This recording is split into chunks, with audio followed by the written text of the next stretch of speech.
Lat B, where MMA and UFC get silly. This is the Lat B Podcast.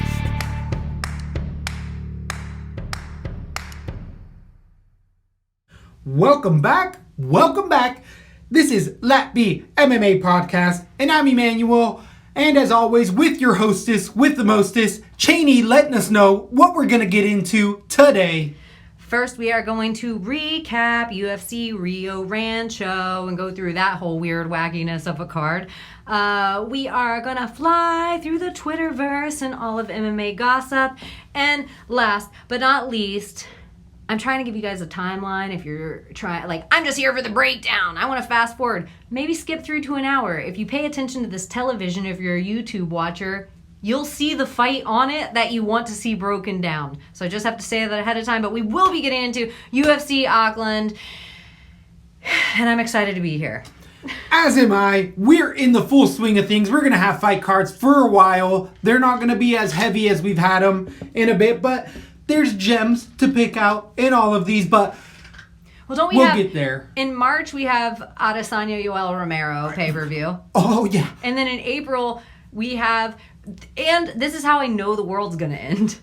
This is how I know aliens are coming. Project Bluebeam. Christ is coming back. Whatever ending you believe. Because Tony and Khabib are finally going to fight in April. Shadows and dust. Shadows and dust. I feel like you are putting way too much energy onto it. I don't even want to talk about that fight. I don't even like breakdowns coming out right now. You don't want to breathe on it. Exactly. Every butterfly that goes by, you're like, no. No, get out of here. That fight, you just let that come up when it needs to come up. But I want to volunteer right now when Tony Ferguson gets to fight week in Vegas to fight Khabib. I want to volunteer to be I will wheel him around everywhere. I will move every cable. I will be personally responsible for Tony Ferguson making it to the fight. What are those little guys that run you around in wheel carts? A rickshaw? A rickshaw. You'd be his own little Vegas rickshaw. I would be a rickshaw driver. I would get into shape ahead of time. So if he just is you got a couple weeks. I would be fine. I'll be his rickshaw driver through the hotels, the lobby, and then this is what's going to happen. I'm going to rickshaw my ass off. I'm going to move cables. I'm going to get Tony to the fight, and then Khabib's going to fall out. Tiramisu Khabib? Yeah, because everybody just thinks it's Tony's knee. They forgot about all the others. All the other injuries at AKA. Yeah, and everywhere. It's like, geez, how many... What is this? It's the fifth time? Fifth time's the charm? It is the fifth time's the charm, so we're not going to need a sixth unless it's a rematch. That's the only way I'm taking a sixth. So, before all of that, or into all of that, we got to go back over Rio Rancho. It was, as you were saying, one of the weirdest cards we've seen in a long, long time. It started off, though, out of all 13 bouts with Rulian Paiva, against Mark De La Rosa, the beginning half of the first couple ever to fight in the UFC together. I had Paiva. I had him a decision. I was thinking maybe the finish comes. I like the power of Paiva. That did come in the second round. I didn't pull the trigger enough, but I really liked what I saw from both fighters. De La Rosa wasn't shy in the pocket there, but he just wasn't moving his head enough. And when he tried to get it to the ground, Paiva had enough takedown defense to keep it where he wanted to. And jabby. That's what the training camp was, and Paiva's then 1-2 finished out the night. Beautiful. I played it a little bit. We usually don't, but I like Paiva. What'd you take away from that one? I agree with everything you said. I do like both guys still going forward because De La Rosa looked better still than his last fight. And Paiva, who I wasn't really hating on, I just didn't have a trust of. He looked amazing. His body looked good. He looks like he had more musculature. Is that a musculature in his body? I think his skill set looked amazing. He looked like he had good hands. Yeah, I like both guys going forward, but Paiva, dangerous. Dead on about him. I was just doubting and kind of just not caring, going against the crowd.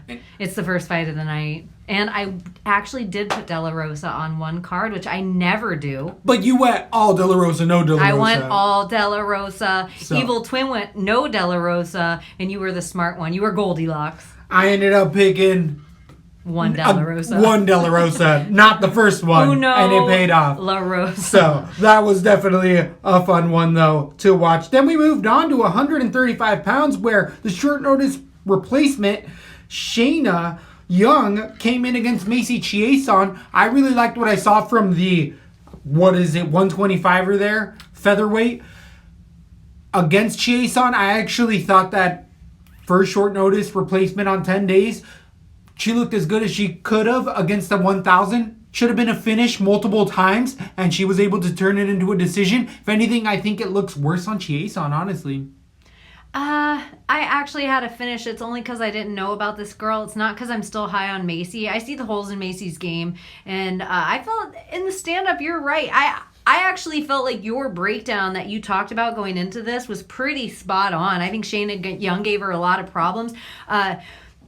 Macy, I felt like her ground game was obviously dominant AF, but on her feet, she has huge holes and she lunges forward. She uses her height to her advantage to lunge forward with super sloppy punches that if this is this girl on 10 days notice or whatever, I don't know about...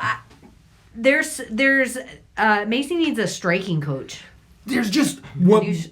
I agree. Well, she's at Fortis MMA. She's nasty. This is what else I do like, though, about Macy. She's nasty with her appendages, like with her elbows and stuff like that. You know what? I change it. She doesn't really need a striking coach. She needs a strength coach. It was like she couldn't finish it. She didn't have the power to knock her out. She didn't have the power to... I don't even know. I don't know. I like Macy. I do think she looked better than her last fight. I thought she kept her composure when in the first round there was a little bit of... She got head kicked in the first second of the fight. Left kick. Yeah, and so I like the way that she came out of that, but it shouldn't have been as big of a problem. Well, and that's what I'm saying. What we should have learned from this is there's no way you can have Macy Chiasson over minus 300 at any point in time and against any fight. We're going to make money on her that she's going to be a heavy favorite one night against the wrong grinder. Like, I'm going to tell you right now. It's already happened once. I'm going to tell you. This would be like the perfect scenario where we'd make a ton of money and get a 10-1 underdog.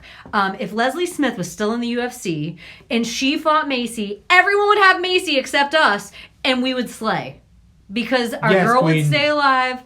And she's a grinder, and Macy still likes the cardio. She's still there's So I'm tentative on Macy moving forward. She's going to be a big. I don't mind Shayna. She's going to move down though to 125. Yeah, perfect. I'm excited about her going forward. She showed me everything, and she's only going to be better at it. This is what she needed to do to get in the UFC, and now guess what? She gets at least another fight. So I agree with that. I like moving forward with Shayna. I think she's going to be sneaky moving later on. Chiasson, still going to be super tentative. I feel like everybody else keep adding logs to her fire. I'm going to play her tentatively when she's in. But one day, there will be somebody. Sue, I don't think it's that far away either. 135? I just don't know in the 135 division. It's so shallow. I didn't think that from that last loss from Chiasson. Sarah McMahon wins that fight, and I hate Sarah McMahon. You know how much... She was so good her last fight. I agree, but that's what's going to beat Chiasson right now, and Chiasson would be a favorite in that fight. Yeah, I agree with you. It's very close. We are going to have against Chiasson Puesta. Sooner than later, that's going to come. And I think Shanna Young's going to be an underdog in her next fight, and she could be a good underdog. I 100% agree with that one. Then we move on to 135 pounds, where we had Mirab Davishvili coming in over Casey Kenny. We had it split up here in the booth. We thought it was going to go either way. I had a decision, Davishvili. You had Casey Kenny. Davishvili really paying off in that DraftKings. It really put him on a bunch of my cards. I thought the takedowns were going to come in, and they did play to effect here. In the elevation, it did slow some fighters down, but not Mirab. I felt like he was easily going all 3 rounds, and Kenny was sucking air. You told me something funny about Mirab, about his camp not telling him he was at elevation. Sarah Longo out of Mirab Davishvili and over with Aljamain Sterling. Specifically, Sarah Longo had not told Mirab Davishvili that this was going to be at elevation because they know his mindset is so intense that he would overtrain to try to compensate for the elevation, and they knew that he had more than enough cardio, so they didn't tell him about his elevation, and he just kind of went as routine and still showed no chinks in his armor as far as cardio. And again, Casey Kenny in that second round. I loved what I saw, by the way, in Casey Kenny in this fight. Even though he was finally starting to get taken out and outground and outpaced there, he wasn't out of that fight. He was throwing great counters. It was just... I still like Casey Kenny going I agree. forward. I really like it. And this isn't a walkthrough for anyone thinks. I was actually I thought Davishvili was, gosh, almost a fucking perfect fighter. Like... unbelievable. I couldn't believe how big he was. He gets hit, but he's so large and aggressive. I think there was one time in the fight that I actually felt like he got rocked in that spot where he was like maybe stunned, but whatever kind of machine is going on in there, golly, man, I loved everything I saw, and I don't think Kenny was a walkthrough. He's dangerous, Davishvili, at 135. As we were saying before, I feel like with Casey Kenny here, people are going to sleep on him because he's coming off of a loss, and all of a sudden it's going to be upset city Casey Kenny, who is an underdog for I like days. both guys going forward. Agreed. That was a good matchup. They definitely learned a lot from each other there. Then we move on to short notice replacement Dequan Townsend coming in over Devin Clark. This was a decision. We all saw it coming. Devin Clark gets into decisions if he can't knock you out, and we've seen Townsend have an ironclad job. But this is already 3-0. Do you think Townsend, for taking the short notice fight, gets another shot, or is he done? For sure. Is he on out of here? Right. What I notice is you can say what you will about the UFC, but it seems like the guys that show up for them, they will let stick around. Like, they understand it's short. You did me a favor. Yeah, you let us keep the local hero in the town so we could keep all those tickets sold. And you don't mind showing up to get in a fight and, like, not put on the worst fight ever. Like, you stayed in there the whole time. You didn't get knocked out in the first. You stayed in there the whole time on this short notice against the dude. I'm like, have we even seen Clark on a real fight camp yet? He's just short notice. Townsend, not Clark. Or I'm sorry, Townsend. We haven't even seen. It's just a bunch of short notice fights. I think we did. One. I think we saw that the Bevan Lewis fight. That went to decision. And he fights at 185 regularly. He's not a 205er. He's a 185er. He's a 185er, So the only person I would say Devin Clark, or at the end of the year, anyone could pull this right now. Devin Clark or Angela Hill are the fighters that fight the most in a fight year. I think that's going to be in a contender, especially with Angela Hill coming right around the corner. Jesus. Unreal. We'll talk about it soon enough. She fights inside the octagon more than I actually exercise. She has more mat time in there. Yeah, we called it. Everybody thought it was going to be a knockout, I thought. Yeah, everyone did. We saw a decision, and that's Devin Clark. Them legs will do it to you. And I just kept talking about it, and whole girl was like, "You really like his legs?" And I was like, "Yeah, I guess so." They were thick. God, they're thick. Unreal. Imagine the watermelons. They wouldn't have a chance. They should have Devin Clark bend over in a G-string. Ew, no, thank you. And whatever, Photoshop out that, that ass crack is hair. Bear. They call him Bear for a reason. Yeah, but bent over or take the picture of Lizzo that she's bent over a couch and take off her face and put on Devin Clark. Somebody do that. One of our fans. So when somebody do that, what I want to say, watermelon challenge. I think you can do 2 watermelons in them thighs. Yeah. So even if you're not a huge Devin Clark fan, it might be worth Googling. Then we move on to a lightweight fight between Hot Sauce Holtzman coming in over Jim Miller. Jim Miller, I had as a submission round number 2. Boy, was I wrong on this. Hot Sauce Holtzman keeping it where he wanted to and striking, able to land the bigger shots. Miller landed some good shots, but it didn't even look like Holtzman was hurt. He kind of just walked through every one of those shots and was able to point out a fight that he had dominated 30-27. It was pretty one-sided. There wasn't much I took away from this other than I underestimated Holtzman or overestimated Jim Miller. I just haven't had a good beat on him. I don't think you did. I picked Holtzman decision in this, but what I realized actually watching this fight, because this is one of the fights I really doubted and I almost switched to Miller right at the last minute, is I think the way up to your peak is slow, but the way down from your peak is very fast. And I think we're watching Scott's Holtzman in his peak, and we're watching Jim Miller past his peak. Mm-hmm. And it's not that much difference past, but I think just the way down's a lot steeper. The difference could be MMA years, though. Yeah, Jim true, Miller true. has 100 Wars, MMA battles years. against stars. Correct, on pay-per-views. So he's definitely had a lot taken out of him, regardless of the Lyme's disease. True. So that definitely didn't come. But in. as much as I said Jim Miller, he needs to lay his gloves. He needs to lay his gloves down. That was, a grindy fight. Holtzman did keep him where he wants, but he didn't get knocked out. He took some shots. Like, some nasty stuff happened. He still had skills. I felt like there was a couple of submission attempts. I don't think he needs to lay down his gloves yet. I'm okay with Jim Miller in there. Sticking around. He'll beat.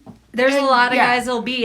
Top 15. It used to be top 5, not top 10. No, probably maybe top 15 gatekeeper now, Jim Miller. Well, I've also been a person that I'm like, I don't mind these legacy guys like a Tim Means. I don't mind these legacy guys as long as they're fighting other legacy guys, which I kind of feel. Well, sometimes that's how you fast track. Yeah, some of these. You get that steam. Exactly. You get new fans. Still able to make marquee wins over them. But then we moved on to a bantamweight, 135 pounds, where we had Cheney's favorite fighter, John Dodson.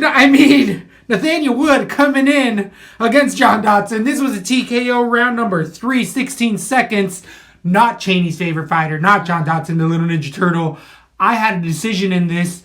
That overhand right came through for John Dodson. That's what he does. You're right. He could go to Alpha Male and be like, hey, guys. I have to give John Dodson credit. He didn't use his same running game plan. He's at a different camp. I know, and it really showed. He was using his skills to his advantage instead of that Jackson Wink, Holly Holmes stay on the outside game plan, just being a counter striker. He was using his power where it mattered. What you said for this breakdown of this fight, even though the knockout came in the third, it was actually dead on. I could see the altitude wearing on Nathaniel Woods, and you could see John Dodson just slowly being able to run away with this, slowly being able to pick his shots, slowly. I like what I saw from Woods at first, but God damn, this John Dodson, he always had the skills. You would always tell me when we would watch John Dodson fight Mighty Mouse that he always had everything he needed. I would never think the problem was Jackson Wink, but maybe fresh eyes are good sometimes, Elevation may have played a role in there, as well as stylistic matchup. Thought that right hand was going to play. There was a nasty cut in here, if I remember correctly, as well, for Wood. Maybe in the second round. I don't know if it was as nasty as they were making it. It didn't seem to be getting blood in his eye, but there was an. It was underneath. It was underneath the eyebrow, Yeah. which generally tend to bleed right into the eye, is why they matter a little bit. But John Dodson getting it done in there. That was a fun finish. I'm excited about both guys going forward. I agree. I think Nathaniel Wood needs to also take a step back because, as I was saying when I was watching tape on him, he gets hurt in every fight.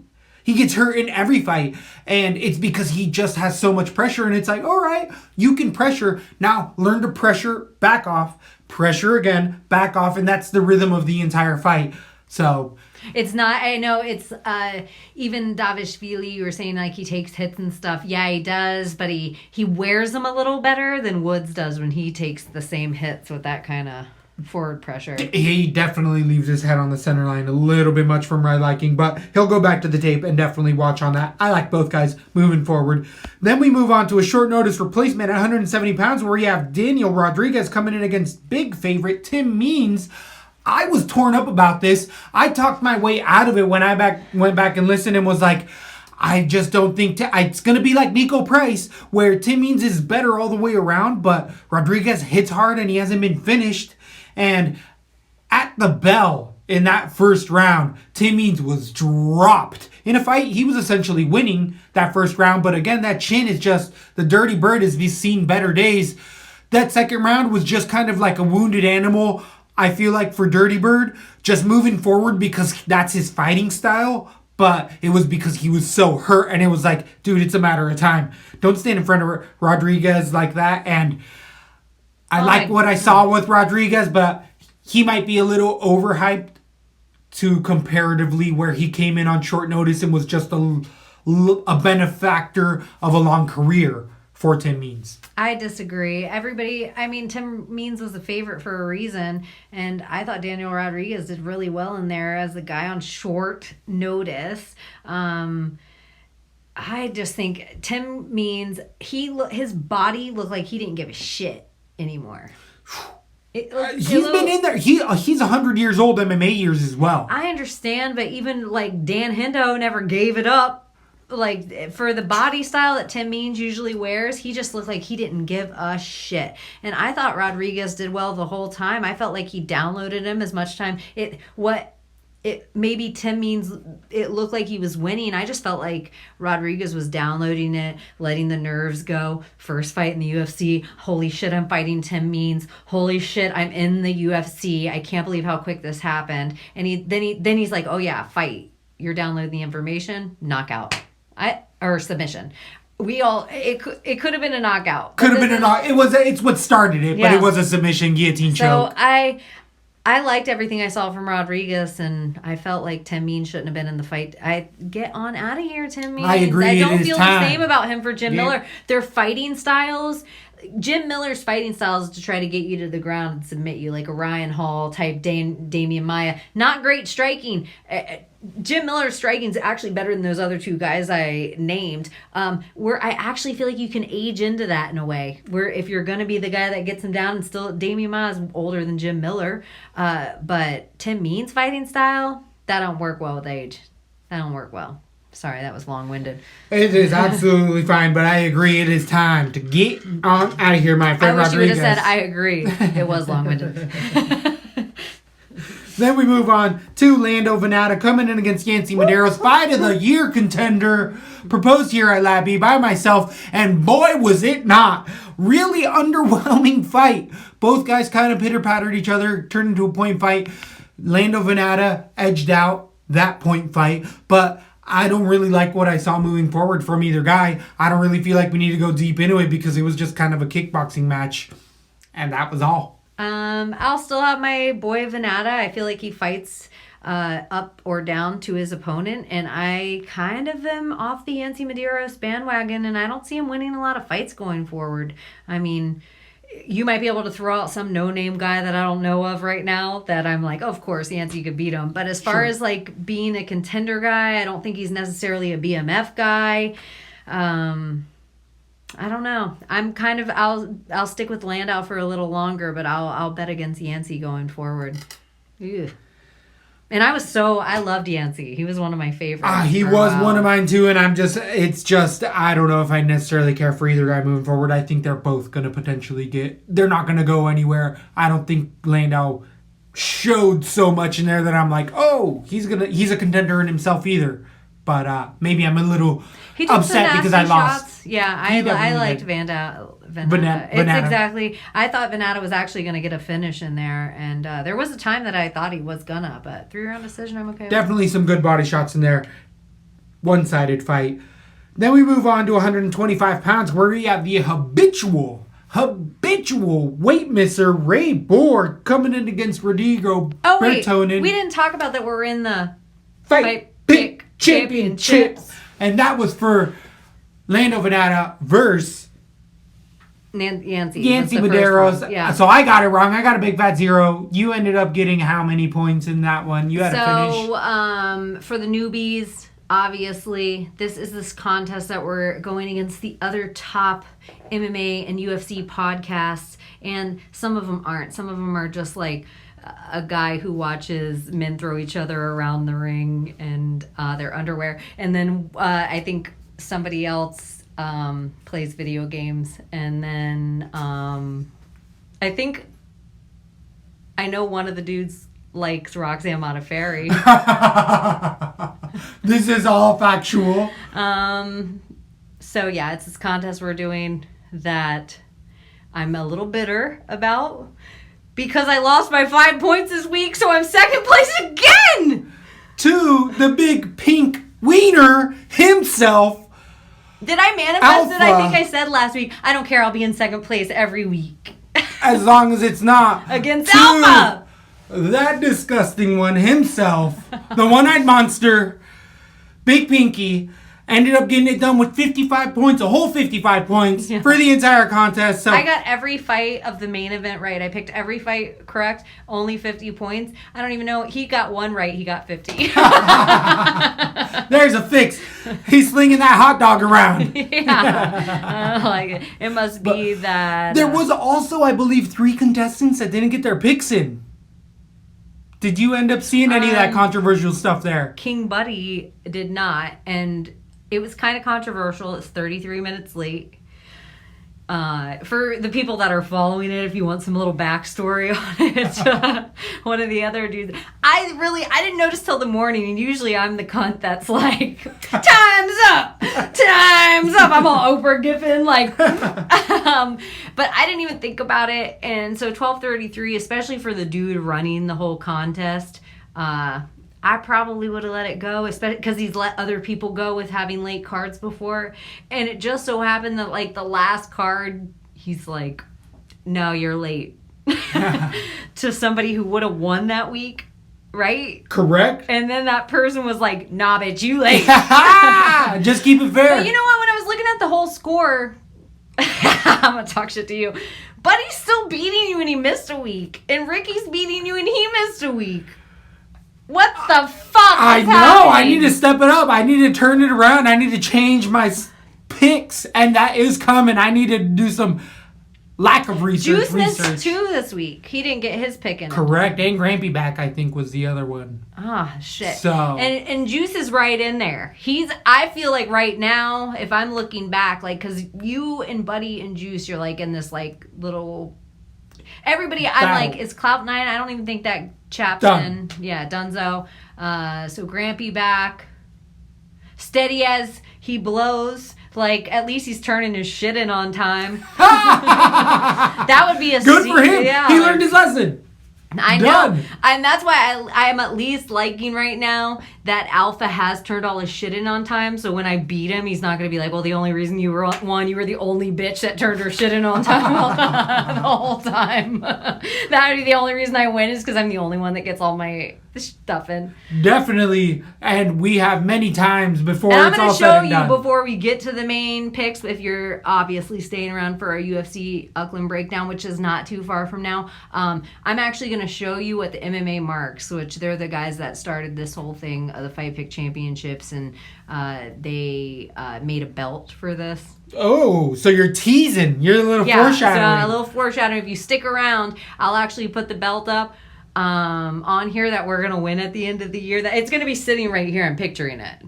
I don't even give a shit. I will even tell you this. I don't care if you win from here on out and I end up in last dead place. That belt's going to be sitting right here. Either one of us is going to win it. It's going to be right here. And that's going to be it's fact. It's going to be right here. So that, if you stick around when we do the UFC Auckland and we get to the main card, I'm going to put it up here because I think the MMA marks deserve a shout out for how beautiful it is. So that's the breakdown for Ray Borg versus Rico. It's going to be like from Michaels, like some beads, some glue gun. You're going to be like, don't let him in on all the secrets. Yeah. So that's the breakdown for Rico Bertonen versus Ray Borg.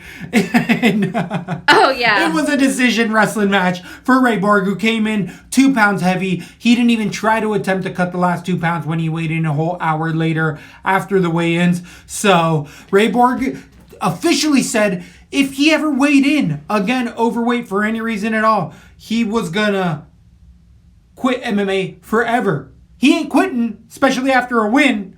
What do you take away from Ray Borg in this? Exactly what I thought would happen. That's exactly what I thought would happen. I feel like my breakdown of this was spot on. Ray Borg's going to miss weight, and then he's going to win decision. Absolutely right. I got scared. Fucking him in a boring fight. I had Ray Borg decision. I switched as much as I switched to Rodriguez. I had means. I canceled it out by going to Bertonen because I was like, he looks bad on the scale. He looks bad on the scale. He did it to me again, the damn executioner. Now he's 3-1 in fights he's missed. Which is so crazy because you're the one that made me notice Borg. He's one of the first wrestlers that you made me notice that I realized how dominant. I just hate he misses weight. I know, so but much. this is also another Lat B rule for all you old school. If they miss weight by more than 2 pounds, 80% chance they're going to win that fight. Right. Like they didn't give up. He checked all the boxes. Every single one. So need to stick to those formulas. Then we went on to 155 pounds where Brock Weaver came in against Rodrigo Vargas on short notice in a disqualification round number 1, 4 minutes and 2 seconds into it. We saw a knee that was as illegal gets. Vargas wasn't looking bad in there initially. I still think Brock Weaver is an overly hyped fighter.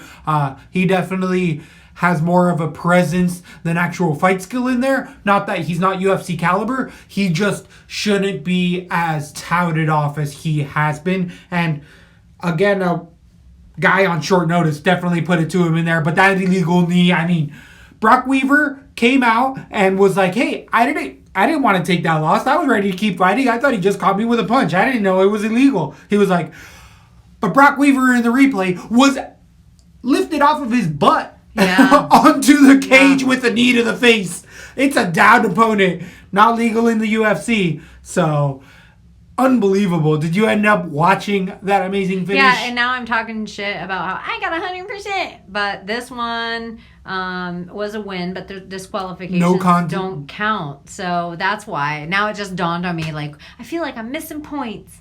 Oh, well, you don't get those. Disqualifications don't count in the Fight Pick Championship. But you still get the 5 points for getting the right guy. I don't think so. I better have. No. Oh, what?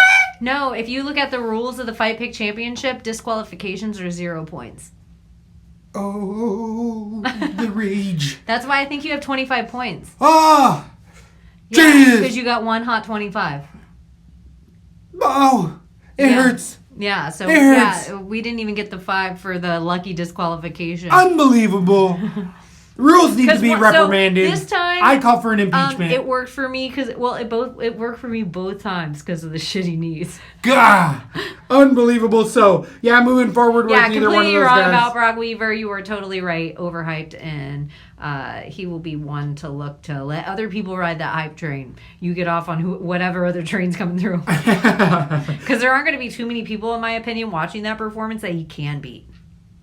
I absolutely think that there was a lot of holes exploited in either fighter there, and it's just because of timing for Vargas and all sorts of stuff there. So take what you want from it. Then we moved on to 125 pounds where we have Montana De La Rosa coming in and beating Mara Barella in a 3-round decision. Got a hot 25 on this one for myself. Thought it was going to go to the cards. This is the one that cost me. I had submission round 3 for Montana. I thought she'd eventually do exactly what happened, just be able to wear her out by the 3rd round and catch the submission. I should have been smarter and gone with the decision. So it wasn't so eventful at all whatsoever.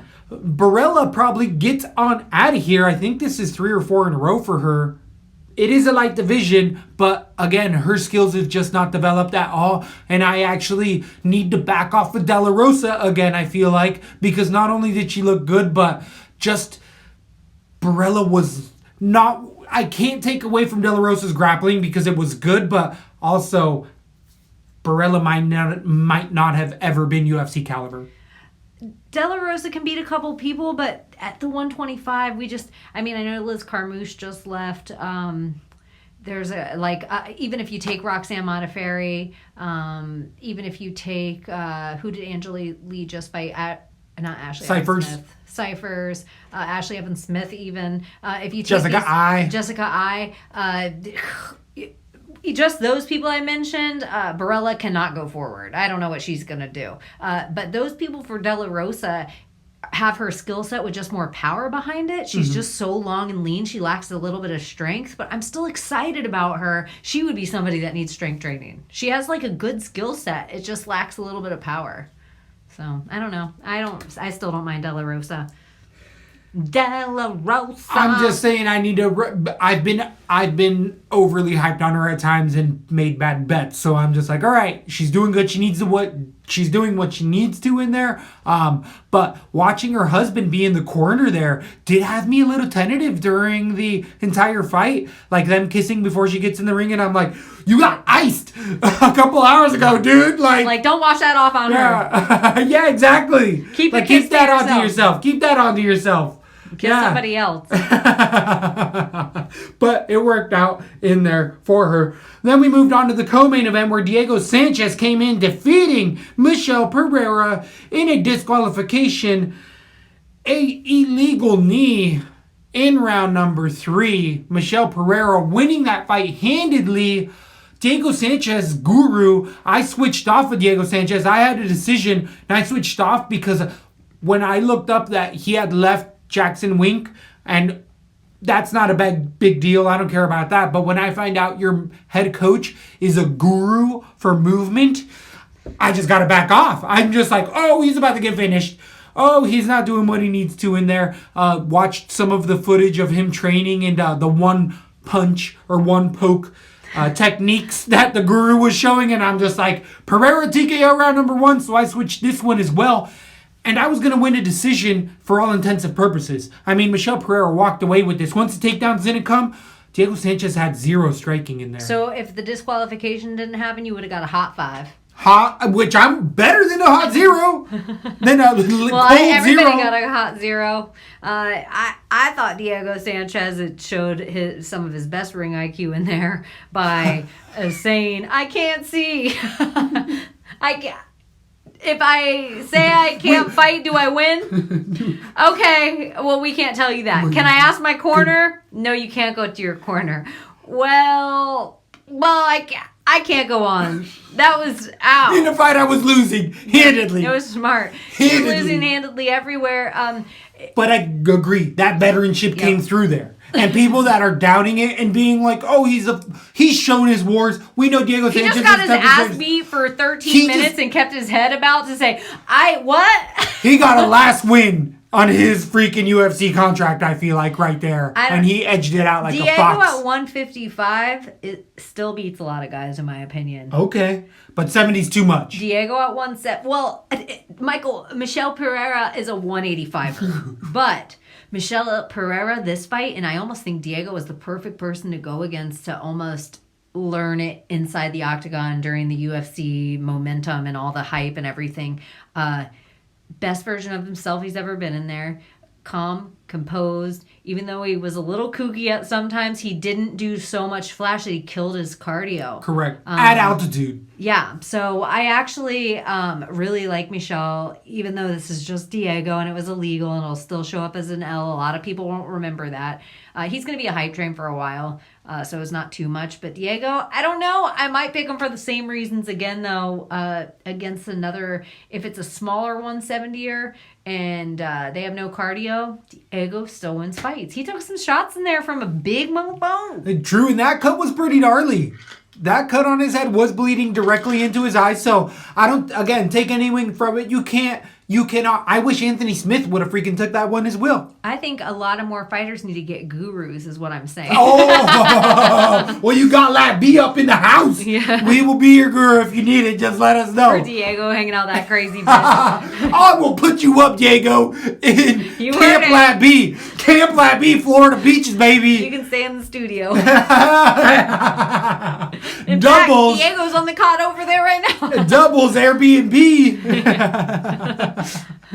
So, definitely. MMA fighters only. I agree. Pereira, agreed. UFC fighters only.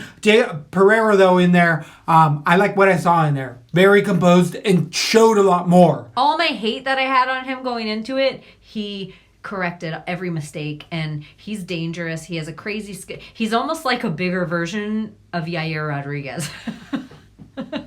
He's like a bigger, stronger, more powerful version of just a guy that you're like, okay, I'm watching him. Look, he's switching stances. Oh, look, that's a nice uppercut. Oh, shit, flying knee. Didn't see that coming. Up off the cage. And almost like he's looking for it. He wants something crazy. Almost like you must practice crazy shit in there, like parkour inside the octagon. Absolutely. Absolutely so. Liking what I see from him moving forward. Diego Sanchez, not so much. Then we move on to the main event, where we had a humongous underdog. We had Cheney telling us Jan Blachowicz is the man. It only took Jan to beat Corey Anderson in the first round, 3 minutes and 8 seconds into it. It was a left hook that put Corey Anderson out. Do you think I'm happy right now? Follow-up shot. Do you think I'm happy? No one was happier than John Jones ringside. Absolutely. He must have laughed just like that. Yeah. He must have laughed like you just... There's levels to this. Yeah. Corey Anderson, now having no chin. Evil Twin came in and saying it as well, saying you can't fix a bad chin. Too? He had Jan as well. Me and Evil Twin had Jan, and no trust. No trust. I just, again. That's what I should. If me and Evil Twin agree, we need to fucking put a hundy down. Damn, we need to put 2 hundy down. That's unreal.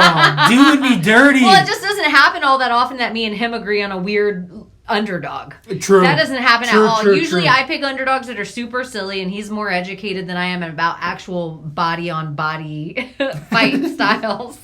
But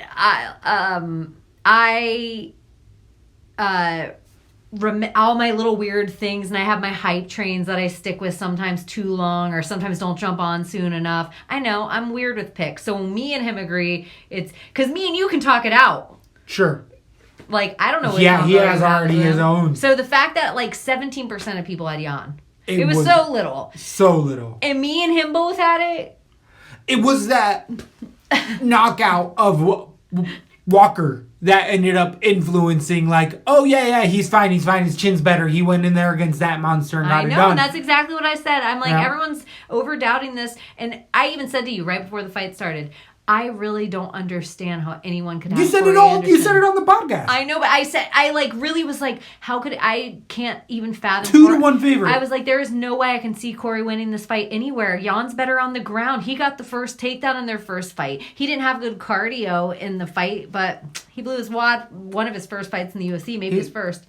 He learned from it, and he actually talked about it with us going in deep with the Reacher, saying that he ended up showing up at least 10 days earlier, at least 2 weeks, I believe, and, really getting some time. But he was ready to move on out. He's in New York, going back to Poland soon enough, being a big superstar out there now. So, good for Yanni Blachowicz. Do you think he gets the next title contender? Is he the next title contender? I hate to say who it, is but next? in the UFC in that division right now, no offense to Jan or Reyes, which I really dig them both, but it's really on what John's gonna pick because he has enough power. It has nothing to do with the fans, and in my opinion, he picks Jan so he can have a straight what he thinks stand-up fight. I will tell you this right now.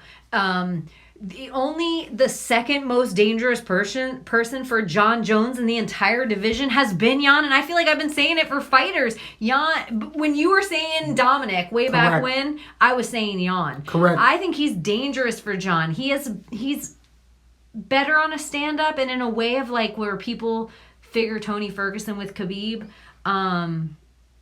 John's better in the clinch. John's going to have more reach advantage on Jan, but I just feel like the same way Tony's dangerous for Khabib, Jan's dangerous for John. Because Jan has some nasty jiu-jitsu. Sure. Nasty. Black belt. And no one ever talks about it, though. I mean, I'm sure if you are hardcore, there's people that talk about it. But I don't know. I was just super hype on Jan. I can't believe that nobody else saw it either. But also, all that being said, weak ass chin on Corey Anderson. Weak! There's nothing you can do about it. Nothing you can do, and it is true. Once it's gone in there, and it's only going to keep on happening to Corey Anderson. So he still has many fights to win and lose in the UFC. Does Corey Anderson specifically against cardio guys? But anyone with a little bit of power, I agree. I love Jan. I was blinded by the light. I was blinded by the betting line. Should have went with our good old boy, Yanni. Is maybe that it? The betting line keeps swaying me too much. Yeah, you used to never, one of the biggest things that I remember when we used to always make our picks is you never opened up the Tapology. You never looked at what the picks were of like the group. Sure. You never were swayed by the group. In a way that I used to be swayed by the group. And look at those stupid underdogs and all those weird. Diego doesn't count, obviously. There's ones that are like, bitch, please. But I was like, oh, he has a guru. I'm picking Diego. But I just think there's something because out of everyone I've ever followed with bets, I never seen somebody with an average of over a year, over 70% before that I'm like, this fighting championship don't fuck you up. Don't fuck you up. There's ways to get around that. So maybe the Isn't last that big tape pink study. weenie? I was blinded. Sent me some DMs. Is he sending you dick pics? Some DM pics. I'm gonna build a calendar of the Fight Pick Championships in my day over some of the quality shots. I'm not gonna say. I cannot confirm nor deny. Hashtag he too. But I'm just saying, I got some ass shots of Buddy. They went up for a reason. So. Oh, really? You don't know how you got them. I did see him. But in the Twitterverse, overall, into the Twitterverse. what went on outside of this, outside of the guru we talked about a little bit? I feel like that was hot. The disqualifications in general. Twitterverse stuff I'll just throw in real quick, as I know Tyson Fury Wilder 2 is this weekend. I like that. We can wrap it up in here. We bring up. I'm kind of excited about it. We both love Tyson Fury here. Absolutely. I'm fucking worried about him in this fight. Really? I actually like him. I'm like, ooh, they stole that first one from him. He got knocked down, but he won a lot of other rounds. But the last 2 fights that he fought were garbooty, like against no names. The last 2 fights Dante fought were actually decent fights, and he finished both of them. And he already knocked Gypsy King out once. Down, not out. Yeah, down. Not out with a slow ass count. No, I'm just kidding. Because I had Gypsy King the first time, and I would argue against that if you listen back to old shows. We saw an unbelievable feat that night. Yeah, it was unreal. So, I don't know. I am curious. I haven't heard anyone talking about it. It's kind of weird. I feel like I have to an extent on other shows, Tyson, talking about some promotion and stuff. I don't care if you are on in UFC Taiwan and it's going to be even close to around that time. I'm going to watch a UFC fight. And it doesn't matter if it's the first preliminary fight of the night or a boxing championship fight. I agree. It doesn't do it. It doesn't do it for me. I am with you. I am going to watch the highlights later. Exactly. I'm going to follow my UFC. If it's over and then they put that fight on, okay, I'll turn Maybe after the post-fight presser. Correct. No, just kidding. So that's Twitterverse stuff. Gosh, I feel like there was so much stuff and I didn't write any of it down. Really? Because I don't know if I necessarily did, but I've been keeping my head under a rock lately, honestly. Yeah. I've been busy, and especially these fight weeks coming up right on us does not I know. help. I've either been doing stuff for this show or being a political junkie. And then there's life to live on top of all of that, regardless of what it is. Job and bills yeah, exactly. and doctors and vets and life and family. Yeah, that stuff. Yeah, all that. Let's talk about the important stuff. But it ain't UFC fights. What we're all here for. Woo! So. Yeah, so I don't even know. Is Twitterverse even worth it? Are we going to cut this trip short? I think we get to the business. Land the rocket of the Twitterverse and just go straight into UFC Auckland. So drop the bid. So, as always, make sure you are liking and subscribing and hitting the bell and going to Twitter and going to @ZoltTonight for Emmanuel over here and going to @WeakneckBaby for me, and make sure you're going to @LesboandTheBean LATB_MMA at Twitter and Instagram. And I think that sums up all of that. So we're definitely getting into the breakdown in a 12-card bout in UFC Auckland. If you're over on the East Coast, you're going to be watching this at 4 p.m. Remember to check your local listings to make sure what time it is. One of these rare shows where people have to fly those potentially 21-hour journeys. And I feel like the back narrative of this is those foreign fighters flying across. I feel like Australian judges have tended to be fairly consistent and pretty fair. But it's not that plays a factor. It's more like, you guys don't understand, like 6 days ago, I flew for 20 hours and it really kicked the shit out of my body. So, maybe I'm crazy. Maybe I ain't. We like to talk about those kind of things. Jet lag's real deal, even for us non-fighters out there. Absolutely in there. So and flying that long, I just imagine all your fat blood coagulating, like just sitting in the chair, just well, they don't got so much fat. They're probably cutting weight. No, I just picture your blood just getting thick, sitting up in that high with that altitude. Coronavirus spreading throughout the cockpit. Oh my God! Woo! That would freak me out. Just getting on a plane, be like, You'd hear someone like, and you'd be like, "Oh shit, bitch, outbreak! Outbreak!" Oh shit! American Freeman. Let's go. I know people are dying. Sorry for all of those people, but I'm scared for reals. A lot of people have it, but if you still compare it to the numbers of the flu, like people that die, you ain't got shit on that flu. You ain't got shit. Yeah, so definitely, what most people are going to be under. Government dropping corona on us. Don't off me, Hillary Clinton. Just put a bunch of ridiculous shit together.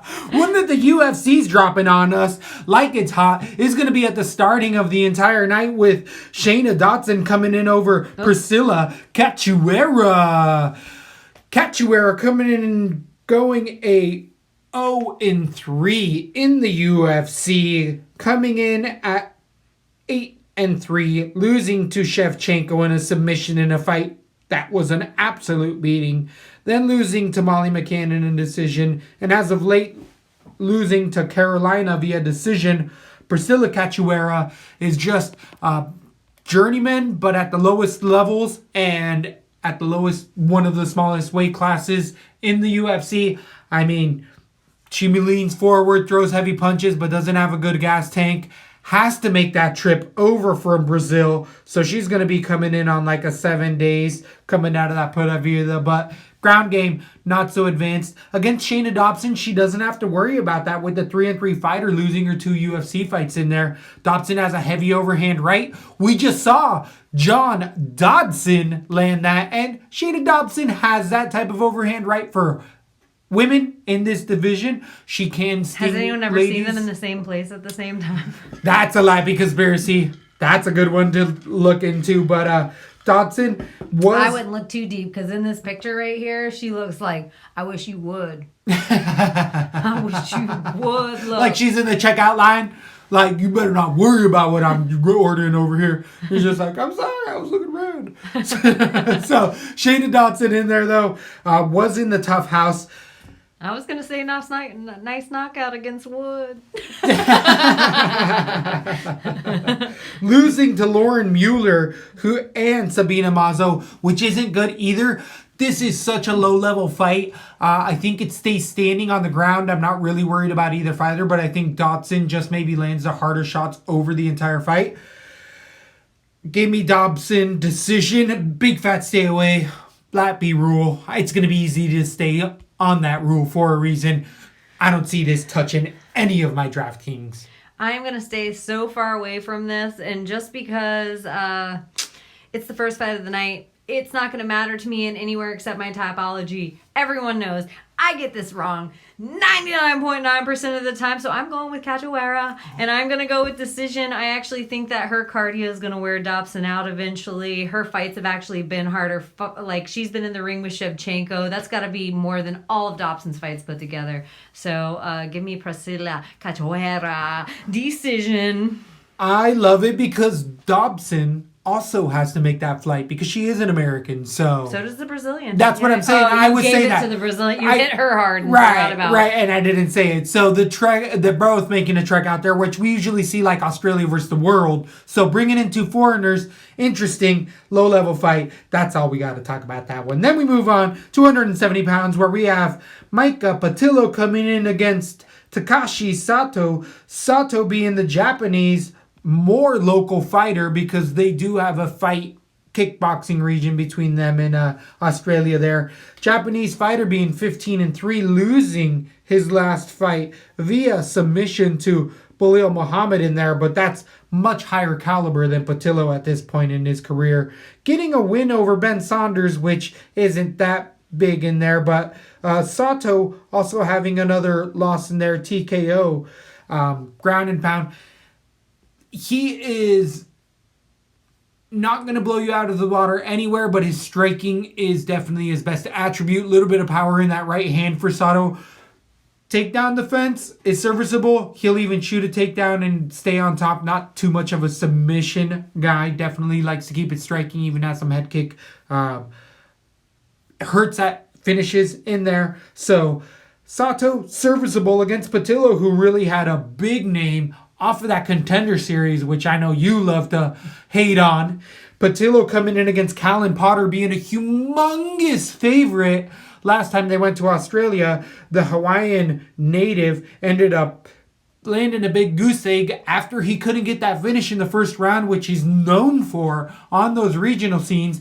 But Patillo has just not been tested. He is a wrestler, has that, but he says the travel hurt him in his loss, and he'll not make that mistake again. Well, he's getting another shot going across here, and I feel like He's just shown us to be a lot of the same even in the regional fights. If he doesn't finish you in that first round, it's a tough fight ahead of him, and I feel like Sato is able to take those shots against better fighters and easily turn this into a decision. I see him getting 2 of those rounds.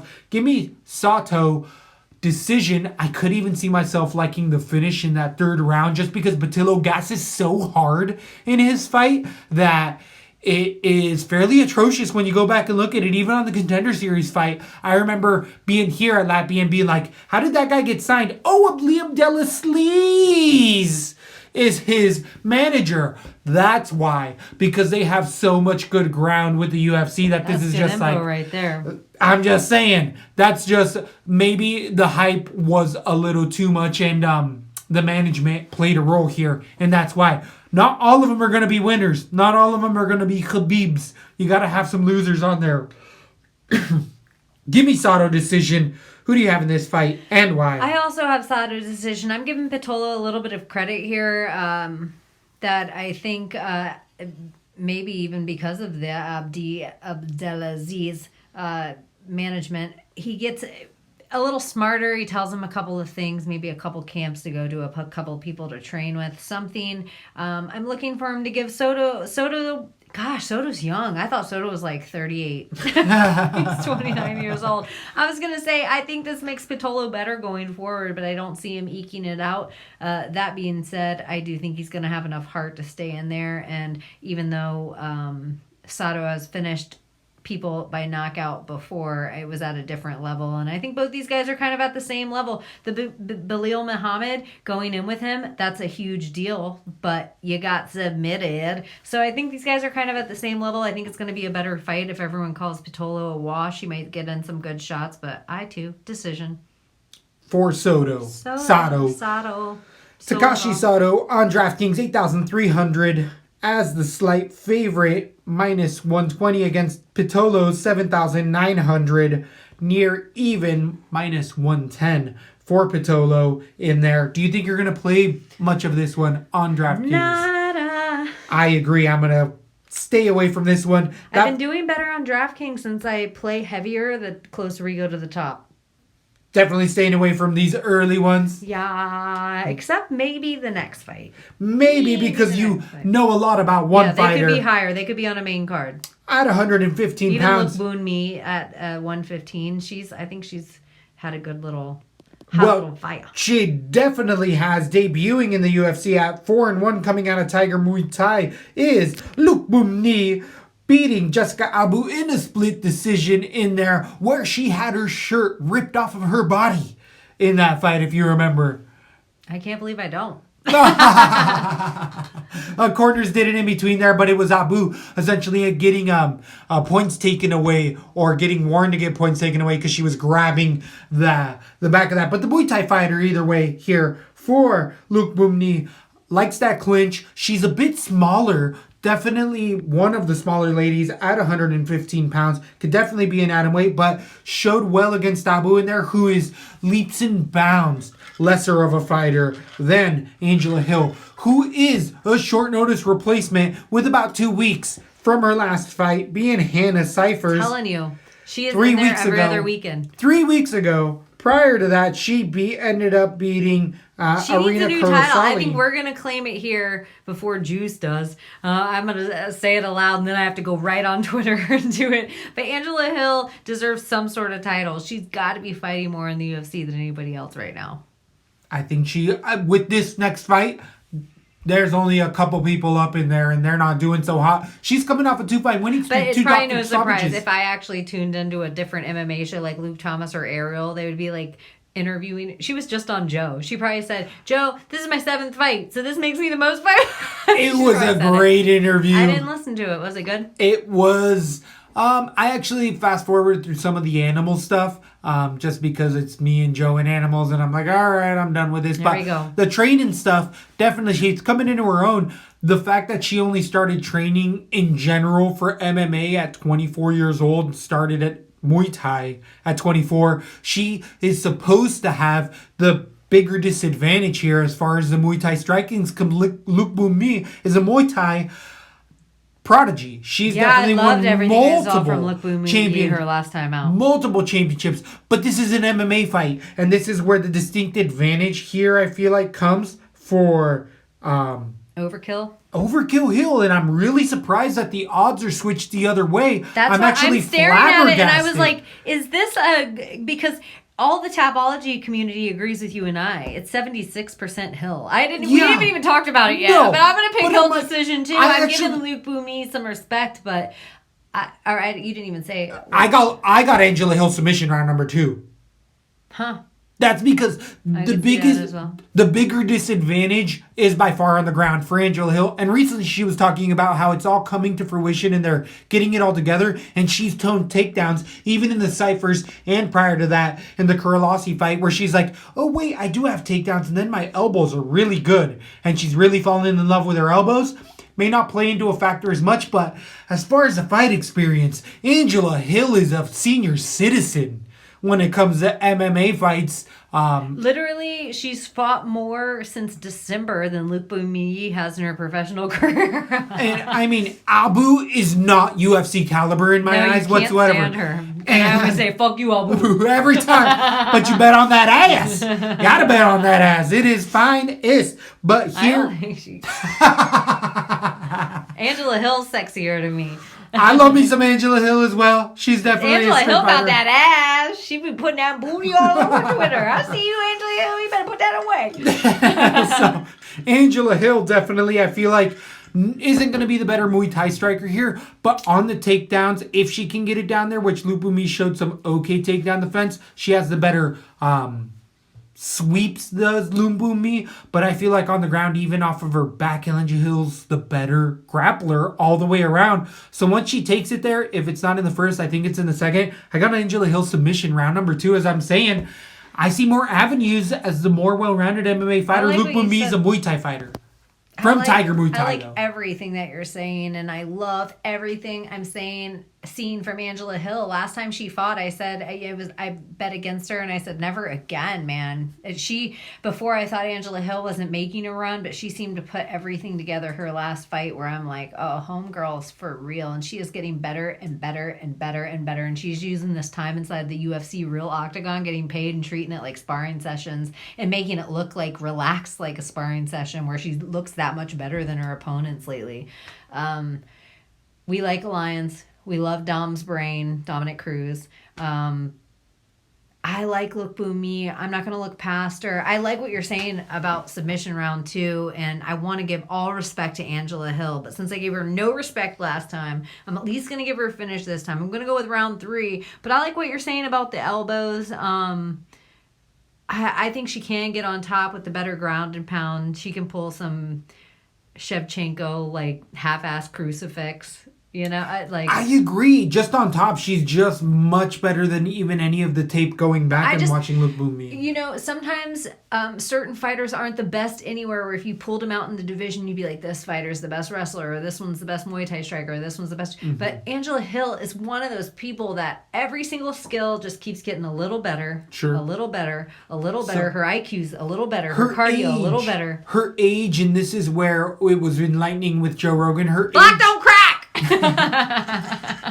She doesn't have those fight years like a Jim Miller in there. She has definitely been fighting. Her second pro fight was on the Tough House, and she made it onto the Tough House show.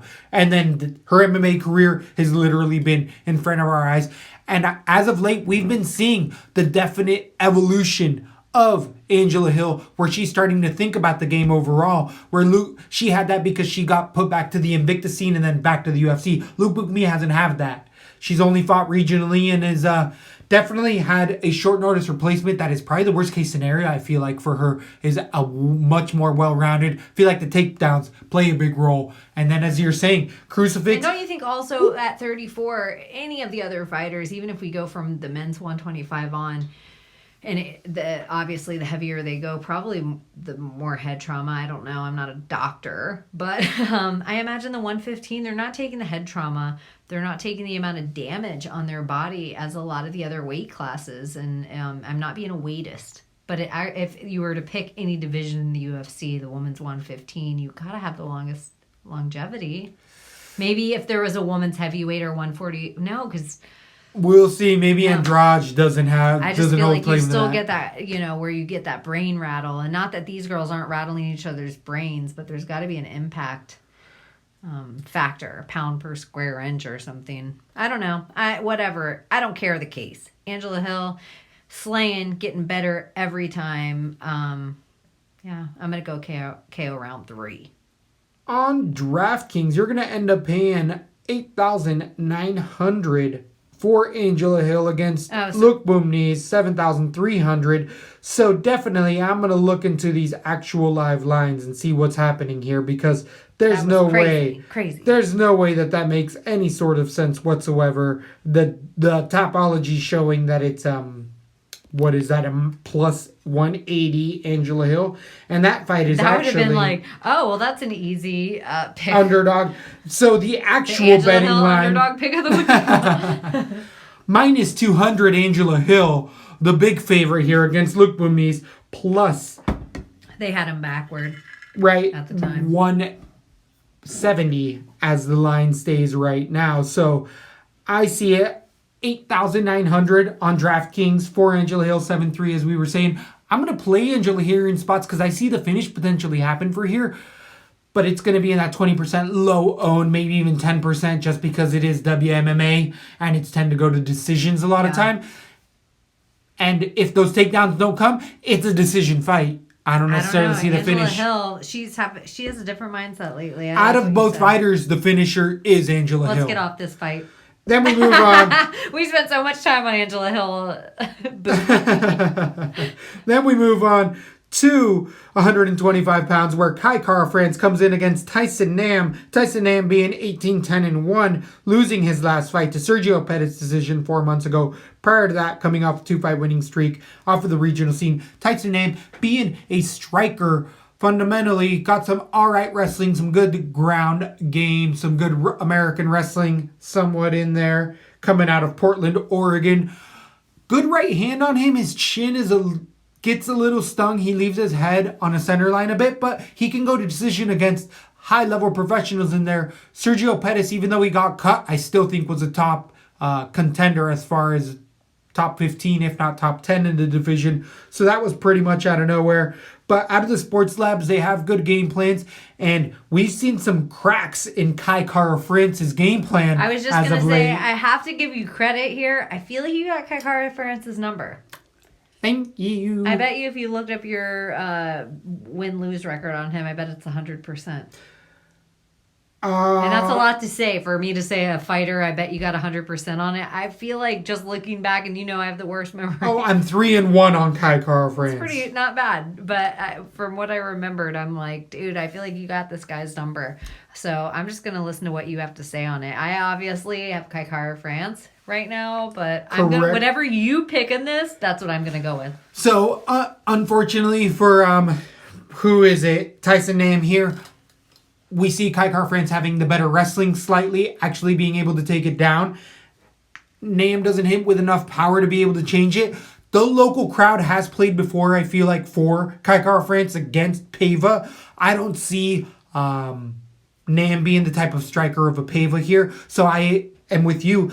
I think that Kai Kara France has a decision up his sleeve here. And you've also said you don't think he's the same as the other. You don't think he trains with the other city kickboxing guys. He is out of that camp, but I feel like he's the least best out of all of them. He's the one who's not going to be a contender. Before. I just want to give you all the credit why it's here. So I'm like, shit, I don't have this guy. I feel like I'm 50-50 on Kai Kara France. Sure. So, and I went against Brandon Moreno the first time maybe ever to go with Kai Kara France, which is a really Brandon Moreno put in a showing there on that one, and I just don't think that Nam can do anything like that. I think that it's going to be a decision type of a fight, though. I don't see necessarily a finish for either fighter. So I'm going to probably end up staying away from this one as far as DraftKings, just because I don't see the points coming for either fighter. 9,300 for the minus 240 favorite Kai Kara France against Tyson Nam, 6,900. I don't think you can pay for Kai Kara France on his 75 points on average. 9,000. I mean, he has to get 93 points essentially to even out that score. And in a decision, which I agree, I think he averages more than 75. Yeah, I like what you're saying. He might not be on that winning card, but he could be a safety play, but not in the 9,000s. He's Definitely don't parlay him because he's not that. It's not that much leverage. 2-1, nah. In a fight that's at best fun. We're gonna see. Oh, one of my boyfriends is next. In Callan Potter versus Keegan Song. Song coming in with a 15-5 record, coming off of a win over Derek Krantz in a decision. Prior to that, losing to Hector Aldana. No, he didn't. He lost to Alex Moreno in a decision in there, beating Hector Aldana in a TKO in there. But Bobby Nash as well, losing to Riddell in a TKO 3 years ago. Keegan Song being around in a high level for a long time at 29 years old. Being a kickboxer initially, fighting on all of that regional scene. Having good kickboxing, showing some serviceable takedown defense here. Doesn't have many takedowns in his arsenal. Definitely likes to keep it up. Will switch occasionally. Will Keegan. Has a little bit of power in his checks, but I think I don't see a title run in his future. I feel like he's going to make a showing in the UFC and eventually just kind of stay outside of the top 15. Really? Over Yadong. Damn. That, Yadong's what that does to me. I love Yadong Song, but I like Keenan. I love the way he puts good everything kickboxing. together. He is legitimately have good hands and power in those hands in there. Against Callan Potter, who's 18-8, being the local Australian, fighting out of the Renegade, does cross-train a little bit out of those regional scenes. Coming in as a humongous underdog against Patillo as of late. I didn't give him a chance in there. I thought Potter was done, but Potter's in there training with Jake Matthews, I saw a picture with a couple other guys in there, but showing that veteranship, showing that grindingness, and if you're the type of fighter that can't get somebody out in there in the first round, you're going to have trouble. But I think Song has proven time and time again, even though he has lost a couple times via finish, that he can go a hard 3 rounds and still be dangerous in the third. And Potter has shown against a Patillo, who maybe had a little bit too much hype on him and hasn't proven those later rounds. I feel like Keegan Song has proven that, and I don't think Potter does nearly as good. Give me Keegan Song finish round number 3. I think it accumulates. I was wishy-washy on this fight, but I do think Song comes up with it late in the fight. I just want to fade the 35-year-old fighter, and I don't know why. He's one of those weird guys, though, that can just get hit like a punching bag for at least 5 minutes and just stand there and take it. He's like, it's why everyone wants to keep feeding him. We don't know what the USADA commission is. Right. The Down Under Yeah, we don't commission. know what's going on. And Callan Potter is fighting close in the hometown territory. I do think Keegan Song is I have a decision here. I do think he'll make a punching bag in the end of Callan Potter, and he is going to have to avoid killer power in the first round. And we might even see him get rocked a little bit. Callan Potter's best avenue here for some reason. I feel like the Chinese dudes, if you're going to take them out, I almost feel like the only shots are to the body.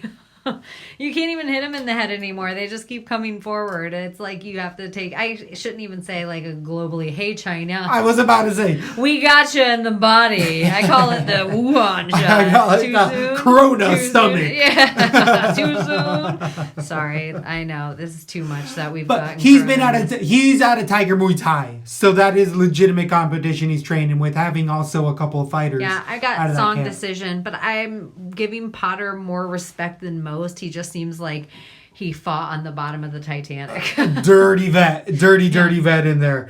Definitely. On DraftKings, you're going to end up paying $9,000 for the minus 190 favorite in Keegan Song against Callan Potter's plus 155, 7,200. Do you think you're going to be playing much of Keegan at 9,000? I have a finish, so I think I am. But when they finish late in these fights, it doesn't necessarily add up to over that 100 points because they only get... Agreed. What is it? 30 points or something on DraftKings for the finish in the third round? Speckled, but I won't have Potter anywhere. Yeah, I'm going to have 10% Song, Potter, nowhere. I like that play. Then we move on to definitely one of the guys in the polyamorous relationship. It is the Lappy community here in Emil Weber Meek coming in against Jake Matthews at 170 pounds. The internal love affair with both of these fighters has always been at the tip of my tongue.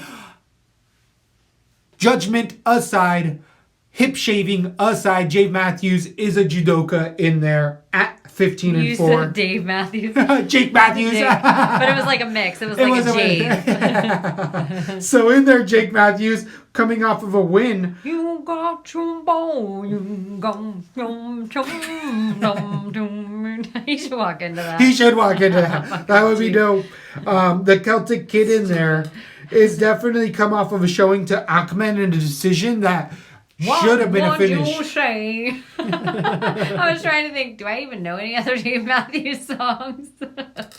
Sorry. There's 3 of them, and you do know them. What else? Crash. What? Didn't I just sing that song? Okay, that's it. Satellite. Satellite. So,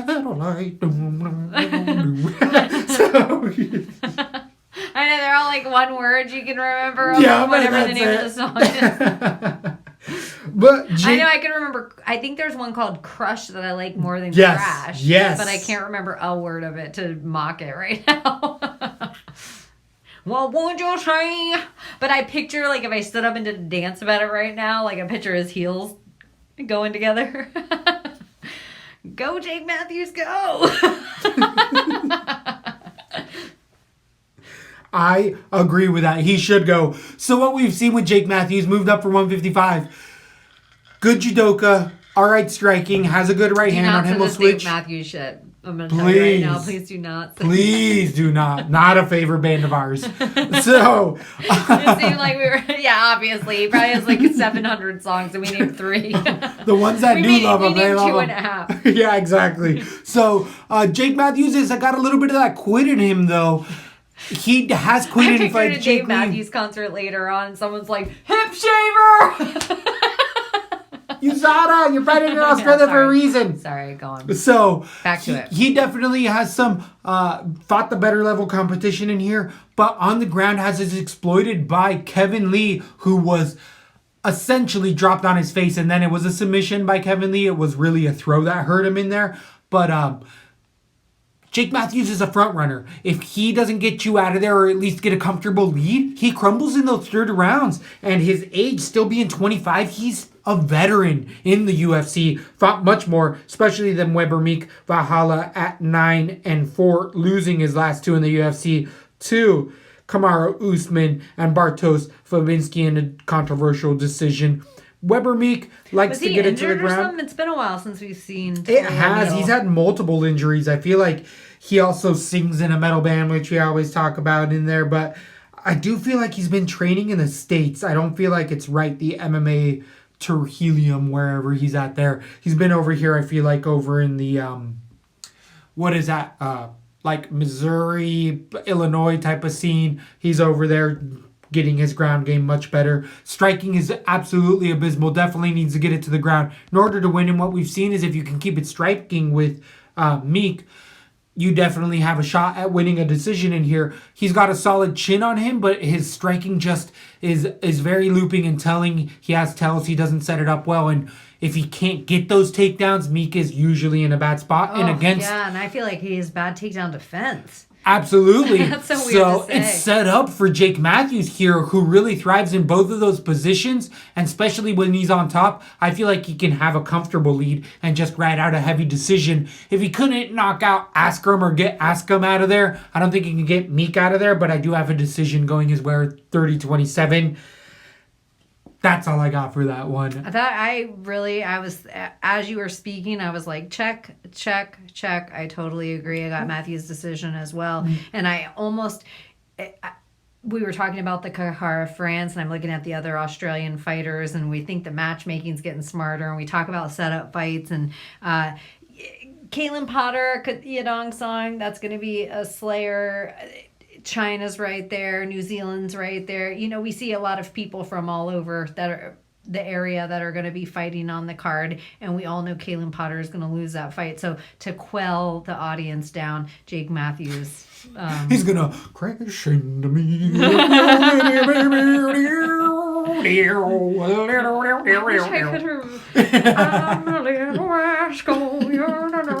That's Crash. We've been singing it the whole time. No, I can't it's one song. Crush. It's one song. So that's what Jake Matthews is going to bring to it in a decision on DraftKings 9,100.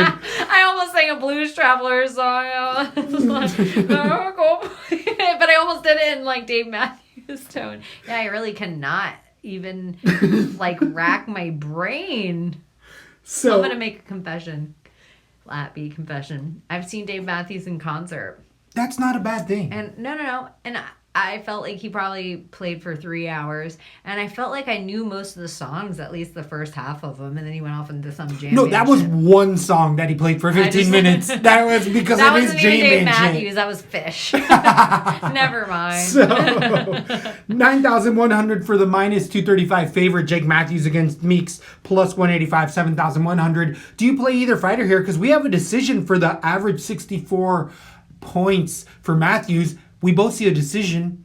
I don't think I play Matthews really in anywhere. I think this is actually a dog or pass because Emil Meek is, if you listen back to shows, he's a guy I friggin' love. And Grinder. some of the people that he's lost against are, murderers. Murder Inc. Dave Matthews. Jake Matthews, I like everything he's doing right now. And I have Matthews' decision, but I can see Emil Meek. If something weird's going to happen, Emil Meek's going to do it. Like, if somebody gets caught, I see Emil Meek being... And if he ends up being back healthy, like a different dude than we've seen in a while, and actually even puts on a mild display and pulls out a 30 or 40 points for the price, it's dog or pass for me.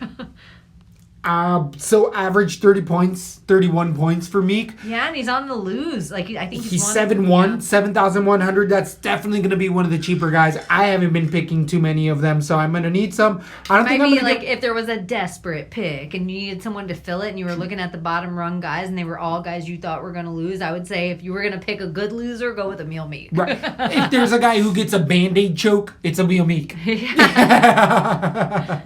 Speaking of Band-Aid, off topic one more time. I saw a stupid thing about calling in sick for work and it had like a guy with the Band-Aid and he had like the old Stickers, emojis. No, the old iPod earphones. Okay. Old iPhone earphones that plug in, and he had it taped to his hand where it plugs in, and then he had the other spot stuck, the ear part stuck up his nose. He's like, I called in sick from work, and he took a picture of himself like he was all in the ER. That's It's clever. stupid. Clever. I might have seen it clever. on your Twitter. Clever in there, but at 155 pounds, someone is going to need to be extra clever. Is Jalen Turner coming in against debuting fighter Joshua Kulibiao? Kulibiao, the Igor MMA fighter coming out of Australia, is a perfect 8-0. Doesn't have a nickname, so Josh it is in there. 25 years old. Definitely has some alright striking. Single leg takedown that comes out of nowhere. In a lot of his regional fights, when he would start to get in trouble with Josh in there, he would immediately shoot for that single leg takedown and actually get it down. He even showed a couple really good driving takedowns where he didn't stop moving his feet, which is 50% of it. Is like, no, you already shot, keep moving, where he ran across the ring. So once he's on top, he does pretty good work. Striking wise, has actually a good 1-2 and a jab, but that's pretty much it as far as for Joshua. He pretty much channels those three strikes into takedowns until he gets on top. Not too much of a submission guy whatsoever. Definitely has to get it done by strikes in there. And against Jalen Turner, the 8-5 fighter who is 24 years old, a year younger, has come in and lost to... And he's only lost once in the UFC to Vicente Luque. No, he also lost to... Robbery. Frivola? Absolutely. Robbery. We were live in person watching the audience weigh that. But that wasn't for... That was... Was that... I thought that was against Jalen Turner. Wasn't that where the audience cheered their fucking face? That was a robbery. Were we here live for that? Robbery. It was a robbery. Total live. The whole third row, or the whole third section of the arena filled up with Frivola fans. They cheered loudly enough to, if anyone rewatches that fight, Jalen Turner won that fight. Absolutely in there. But so Turner, I was really talking shit just because we were live and I wanted to UFC name drop, so watch your feet. You're absolutely right in there, though. But here, he controversially lost that to Frivola in there. The steamroller got it done. Shouldn't have. Jalen Turner is definitely the... No, I'm not going to say the better striker because what Josh does in there, he does really... He's a Kevin Gastelum, essentially, with that 1-2. When it lands... 1-2 forward and then takedown? With jabs. And that's it. That's his game plan, which it works really well, especially against regional guys. But I feel like Turner's much more creative in there. He'll be able to think on his feet, get around those things, and be much more of a threat, not only on the ground with submissions. He can actually win the striking by just throwing much more variety. But I do think Joshua is a live dog in here. I do like what the young man's doing in there. It's just a little bit too big of a step up in here. I think Turner takes it in a submission round number 2 as well. Been picking that a lot lately tonight, but I feel like the ground game is the distinct advantage for both fighters. Turner on the ground here. Give me Jalen Turner. Or I could even say TKO just because I like his ground and pound as well here in this spot more. I could totally see Jalen Turner finishing, and this isn't because of I don't think Matt Frivola is awesome. I might have had Matt Frivola in the fight even over Jalen Turner picked, and I watched the fight and thought, oh, Jalen Turner handedly won this fight. And then when it went the other way, I was kind of surprised. I think Jalen Turner is kind of one to watch in the division. He's coming a long way. He's young AF. And I think he walks through this with a clean decision. I don't know enough about Calabao, but I do know that Matt Frivola isn't a walkthrough, and Jalen Turner handled him regardless of what the L shows. So give me the guy with experience in the UFC, Jalen Turner. Via decision fight. Jalen Turner, the minus 205 favorite, 8,800 on DraftKings against Joshua's plus 165, 7,400. I don't know if I can get down like that. I'm actually going to play Turner out of all the people we've been talking about over 9,000. Angela Hill's the only one, or in that 9,000 range. Yeah. Angela Hill's the only other one that sticks out. I actually like Turner for either the TKO and or submission. So I'm going to be playing Turner in that 20%. I'm not going to go heavy in this fight. Fight night in general is the best call at all whatsoever because we have some right around the corner, but this is not a betting favorite, like very close. So are we about to drop into the main card? Is that what's about to happen? That is exactly what is about to happen. I have to give a shout out to MMA Marks. I laid favor earlier in the night, so if you're one of the people that's just tuning in for this breakdown, we've talked about the Fight Pick Championships that go on for the main events, and the podcast MMA Marks, which are really fun. You should totally listen to them. Ricky and Buddy. They designed a belt, and it turned out small. I did actually edit it so it wouldn't turn out small on here. It's definitely on that Instagram page. You can check out their Instagram. You can follow either one of them or follow us. We're going to be reposting this a bunch later. That's the real belt. That's going to be that's the real belt. That's the real belt that the winner gets for the Fight Pick Championship. So if you guys are audio listeners, it is legit as fuck. It is leather. It looks like it has like a mock being the inaugural champs is gonna be dope. Big gold faceplate, and then it actually has, you can't tell in the picture, but it has two side parts. So one of them has like a fist with a microphone in it, and it's pretty undisputed championship. Right now they have it. I think their idea is that the belt on the side, it'll say like the year or what fight championship it is. So you'll get the piece, but the belt you won't get to keep. That's the idea right now. Wow. But I'm thinking in my head, I'm going to be all real honest. If I win this belt, I'll pay out of my own pocket to create the second belt to keep this one for myself. Wow. Which is almost the way I would think it would. I'm just thinking the amount of Amanda Nunes booty shots I'm going to take. I'm going to be taking the Amanda Nunes nudies. And be like, can you see me, Nina? Can you see me now? Oh, look. Oh. That's my favorite thing that everyone's saying that are involved in the Fight Big Championships is they're talking stuff like, oh, now I'm going to get serious. Like they haven't been trying their hardest the whole time. I've definitely been watching them. I've been watching you. Don't forgive me. I'm looking up. I'm looking up at y'all. So yeah, I'll try. I'm gonna edit that a little better for the next show for the YouTube viewers, and for the audio listeners, we will definitely be reposting it so you can see it, and make sure you're liking and following and stuff because you will be so proud of me when I win. Definitely Fight Big Championships, taking it to the next level. So here's and this where we main start the card, Fight Big Championship. Woo, I'm so nervous! Sorry. The main card starts My off. only goal again this week, I'm going to try to beat Alpha. And I'm going to be second place. As long as I don't lose to Alpha, I don't mind. You know what I hope? I come in second place to you. I'm okay with that. I'm okay with that. I hope you get a hot first. I'll by take like second to you any day. I hope you get a hot first by hot 25. I don't care if you beat me, slay me. Just... I don't care if you piss on me, beat me. Hashtag YMH. Shout out. But as long as it's not Alpha. Good God, could that guy finish at the bottom 1 week and give me a chance The here? big pink wiener for a reason. For an absolute reason in there. And honestly, before we really get into this, we talk a lot of shit about Alpha, but if you are a WWE fan, you should totally go there. Oh, Monday Night Brawl's on point. Yeah. I gotta say, I'm into that Monday Night Brawl. Yeah, so I think you should totally go there and follow him. And to me, if I were to give it, like if I were to write about it in the New Yorker and I was to be highbrow, I would say it's campy at its finest.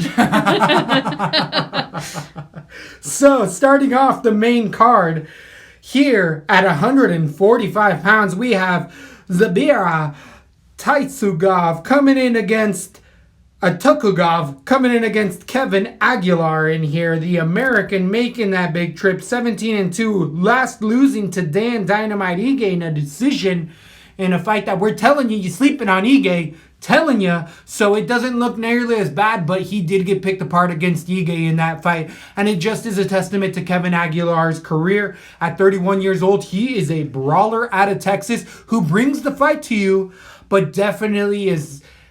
maybe has that second gear, but maybe not that third and fourth, where he can turn it up one more, but that's about it. And we saw Dan Ige pull away from it a little bit. But regardless, what Kevin Aguilar could do is show some good wrestling, good takedown defense, and very solid striking, good kicks to the body and head in there. Definitely gets hit a little more than I'd like, but that's what Kevin Aguilar does, is he brawls in there. And against the Warrior in here, Zubaira's come in and had a controversial win, a split decision over Leon Murphy, where I feel like got overturned. I don't know. I was looking at that draw and I was hoping you'd have more info. I can look it up while you go on. Definitely looked that up 5 months ago. I don't think he popped, did Leon Edwards, or Murphy, I mean. If anything, I feel like it would have been Tugov in there. But either way, before that, he ended up losing to Moicano. What? Out of all the Russians, I think he's so cute. I think he's cuter than Khabib. I think I know this picture doesn't speak much. Okay, this picture doesn't. But isn't he the guy that jumped in the ring during the Conor McGregor fight? I think you're absolutely right on that. Yeah, my Russian crush, like how I will talk about a different Polish fighter later tonight, but also like Jan, every country I kind of have a different crush. I think Tukugov is my Russian crush. Ooh. Yeah, I really like him. It sucks. I feel like the more I think of Aguilar, I might have to go against him, but go on. Right, I really like Aguilar, but I do see, as you're saying, he's at AKA, he brings a wrestling game plan when he needs to. He can also strike good Muay Thai in there for Warrior. I'm going to go decision in this fight. I feel like Aguilar doesn't get finished even if they go to the ground. He's shown good enough takedown defense, but I do think that Aguilar, even though with his good takedown defense, does show that there is eventually chinks in that armor. And It was in Abu Dhabi, split decision draw. So it was a draw. But I do think Murphy won that fight. But it was in Abu Dhabi. Right, so they gave it. And now that I'm putting this all together, if he was the one that jumped into the cage, isn't he also Khabib's cousin? And isn't that also, wasn't he suspended for the UFC from life? And then Khabib said, I won't fight again in the UFC unless my cousin can fight Correct. too. So doesn't that also mean that maybe potentially, be conspiracy, he's not really that good, but he's Khabib's cousin? Absolutely get some of that Khabib rub. They all like to spread the love, brother, in there. But in that vein, I do think he has enough skill set to grind out a decision in this first fight of the night for our Fight Picks Championships against Aguilar. But I'm crossing my finger. I like Aguilar as a person. He's somebody that I fanboy out regardless of, just because I love his fighting style. But I think this turns into a grinding decision. Honestly, looking at Tukagov's records, all the people that he's beat are people that I would have never put in the UFC. The second he got Moicano, he got a split decision. But I'm one of the people that think Moicano was a little overrated for a while. I think he's settled into right where he should be. I do think he's one of the guys toward the top, but back then, almost 4 years ago, and then the draw, I think, was controversial. I feel like everyone felt like Murphy won, but it went to a draw. So, I like Kevin Aguilar here. I think he's going to be a weird underdog in this fight. I think the hype comes in on Tukov because all the sports bettors are going to be like, Khabib's cousin. And I think Aguilar is underrated in all his fights. And I'd even be willing to bet, looking back at him, I bet he's an underdog in all of them. And so I'm going to go with Aguilar decision here. I have faith in him. I think he's getting better and better each fight. And I think his amount of repetition of being inside the real octagon that Tukov doesn't really have right now. So I love what you're saying, and you switched my mind. I'm going to go with Aguilar here. The minus 115 favorite over the minus 110 underdog. The current lines. Cutie cute. Definitely a cutie with the booty in there, but it is going to be a close one. This is such a when I was making this, fight. I had a Tukov easy decision in my head. And the more I started to think about Aguilar, I even looked back at old... he puts in a great showing, and Ige's better than we had all initially thought. And even Latby Instagram, we used to always do the winners of things. Aguilar, I've re-tagged his picture a few times where I don't ever recall really making one of Tukov, so... I like it. I'm switching. You changed my mind. Good job. Give me Aguilar. I'm nervous. Blame it on me. There's a win. Blaming a win. Hot 25 on there. Hot 25 in there. Decision. Everyone's going to have Khabib's cousin. Then we move on to Magomed Mustayev coming in at 155 pounds against Brad Riddell or Rydell, depending on what part of the country you come from. But here, Quake Riddell comes in at a 7-1, coming in against Malarkey. Old John Malarkey, and beat the living daylights out of him, having a fight of the night performance against Malarkey, almost knocking his head off of him in that third round, showing he had that grinding spirit coming out of that city kickboxing scene. He was definitely the last guy that they say could have been UFC caliber coming out of there, the highest prospect. But I loved what I saw from Malarkey in that fight as much as I saw from Rydell. If anything, I feel like Malarkey had a better showing. Riddell showed a heart of a warrior in there, and he's going to keep striking. But there was times where Malarkey got the fight to the ground, and against a better fighter, that there is definitely open avenues for Riddell. He is winning on the regional scene and by KO. I believe he is the striking coach for City Kickboxing as well. Whatever that tells you. But he, again, a debuter against Malarkey and he couldn't finish him. So just because you're the striking coach doesn't mean you land that killer shot. It just means you understand the fundamentals. And even then, he was a Muay Thai guy who came in MMA late. Did at 28 years old, if that's late for MMA, but it's definitely his second career is MMA. So the takedown defense isn't necessarily up to par. And against Mustayev, that's something you got to worry about. The 14-3 fighters coming off of a win. Let's be real, he's 53 years old. He's 53, at but 30, it's that Russian... Says 31, but yes, he definitely... If anything, I feel like he's way cuter than Zubaira. Is he your Russian boyfriend? One of many. I don't stick to just one. Khabib. Go with the No, like I don't Nick like Carter him. He's of very Russia. he's very no-me to me. I think you put Yeah, a I little don't red think hat he's on him. cute. I don't think he's cute, so I mean, won't I say don't that. think he's unattractive either. I don't think Mustaev is a cutie though. Look at those eyes. that's not my type. Okay. I don't think he's unattractive though. He ain't bad I looking. don't He's think better he's looking than unattractive. Riddell. Riddell looks like he like is mixed with a little bit of like alien DNA, and then Mustafa, he looks like a little like he's part bear or something. Oh yeah. Oh yes, he is. So Russian bear. That's what Khabib in his book. Like, I've been fighting with a Russian bear. Mustaev in here being the slight favorite at 8,400 minus 130 against the even plus 100 7,800 for Riddell in there. Showed he could keep a good pace, but I feel like the takedowns add up in here. I got Mustaev 8-4. I feel like you can target either one of these guys because the average points for Mustaev is 75 on DraftKings and 100 for Riddell, only having one fight technically. But it is something that shows he had a high level of output in that fight. Give me Mustaev in here, and I'm going to actually be playing him on like 20% of my cards. I think he can take this fight where he needs to go. So you got Mustafa's decision? Decision. Mustaev. I have a lot of. I really like Brad Riddell. I just don't think the caliber of fighters that he's fighting against. I mean, I just think probably everybody. I mean, Magomed is at Jackson Wink, Correct. Which is one thing, but then he is also Good or bad though for Russian fighters. They don't care about him. We know that. They only unless you're John Jones, Holly Holm, they don't care about you. Yeah, I don't know, but I just from what I've seen of Riddell, he's good. I don't think he's going to quit. But I just think he's going to get taken down. There's no way he can have takedown defense for what Mustafa brings to the table. He just has so much forward momentum. I feel like it's takedowns. He has brutal ground and pound, nasty elbows on the top, and he just seems like he should be in a 170 weight class to the 155er. I picture him to be a bigger dude. So this is actually going to be my like weigh-in, pay attention fight. I want to see how Mustafa is. I always want to think he's so much older than he is coming into this. I have him to finish, maybe nasty cut, maybe not a total knockout, but just unanswered strikes with just so much top dominance that Riddell can't move.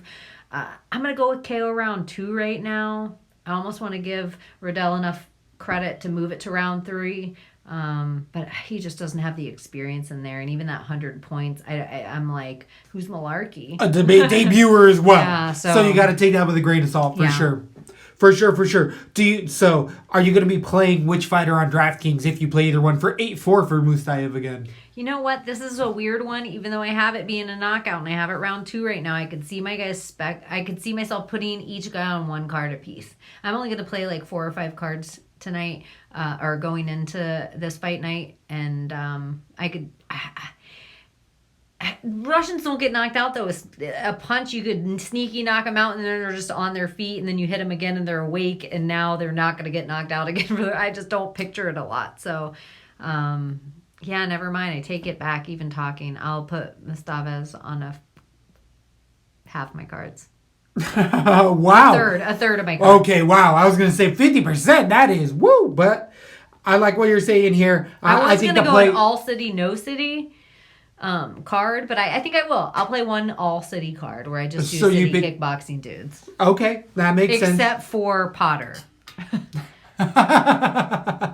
So not all city. Not all. Well, I just won't have either fighter on that card. Okay, yeah, they'll just stay away from that one. So definitely an interesting bout there. Then we move on to 265 pounds where we have Marco Rodrigo Lima coming in against Ben Sassoli, the Combat Wombat himself, coming in with 2 controversial wins. He ended up beating TKO cut stoppage on the Contender Series, his fighter, which was a no contest. And then last, losing a decision to Greg Hardy. I feel like it was one of Greg Hardy. It was like his second fight in the UFC, and then it was another controversial weird It was in thing.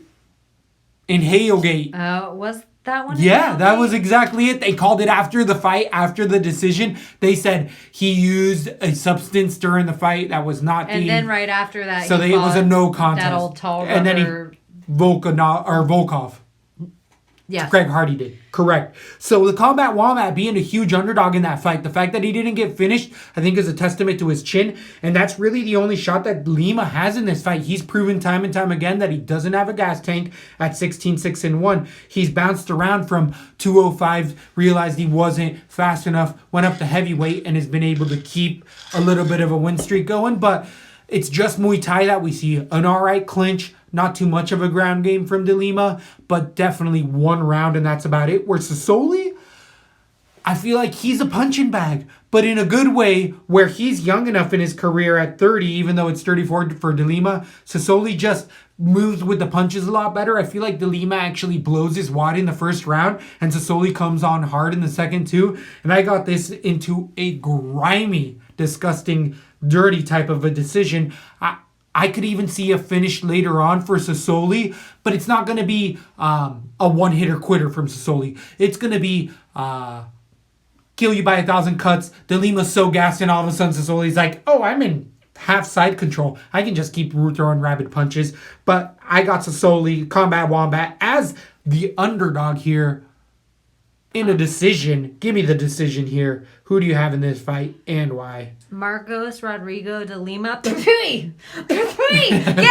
here! This is an easy pick for me. I feel like Sasoli is a constant underdog, and he just has better cardio than any other heavyweight. So he can take a little beating and then continue to lay out shots toward the end.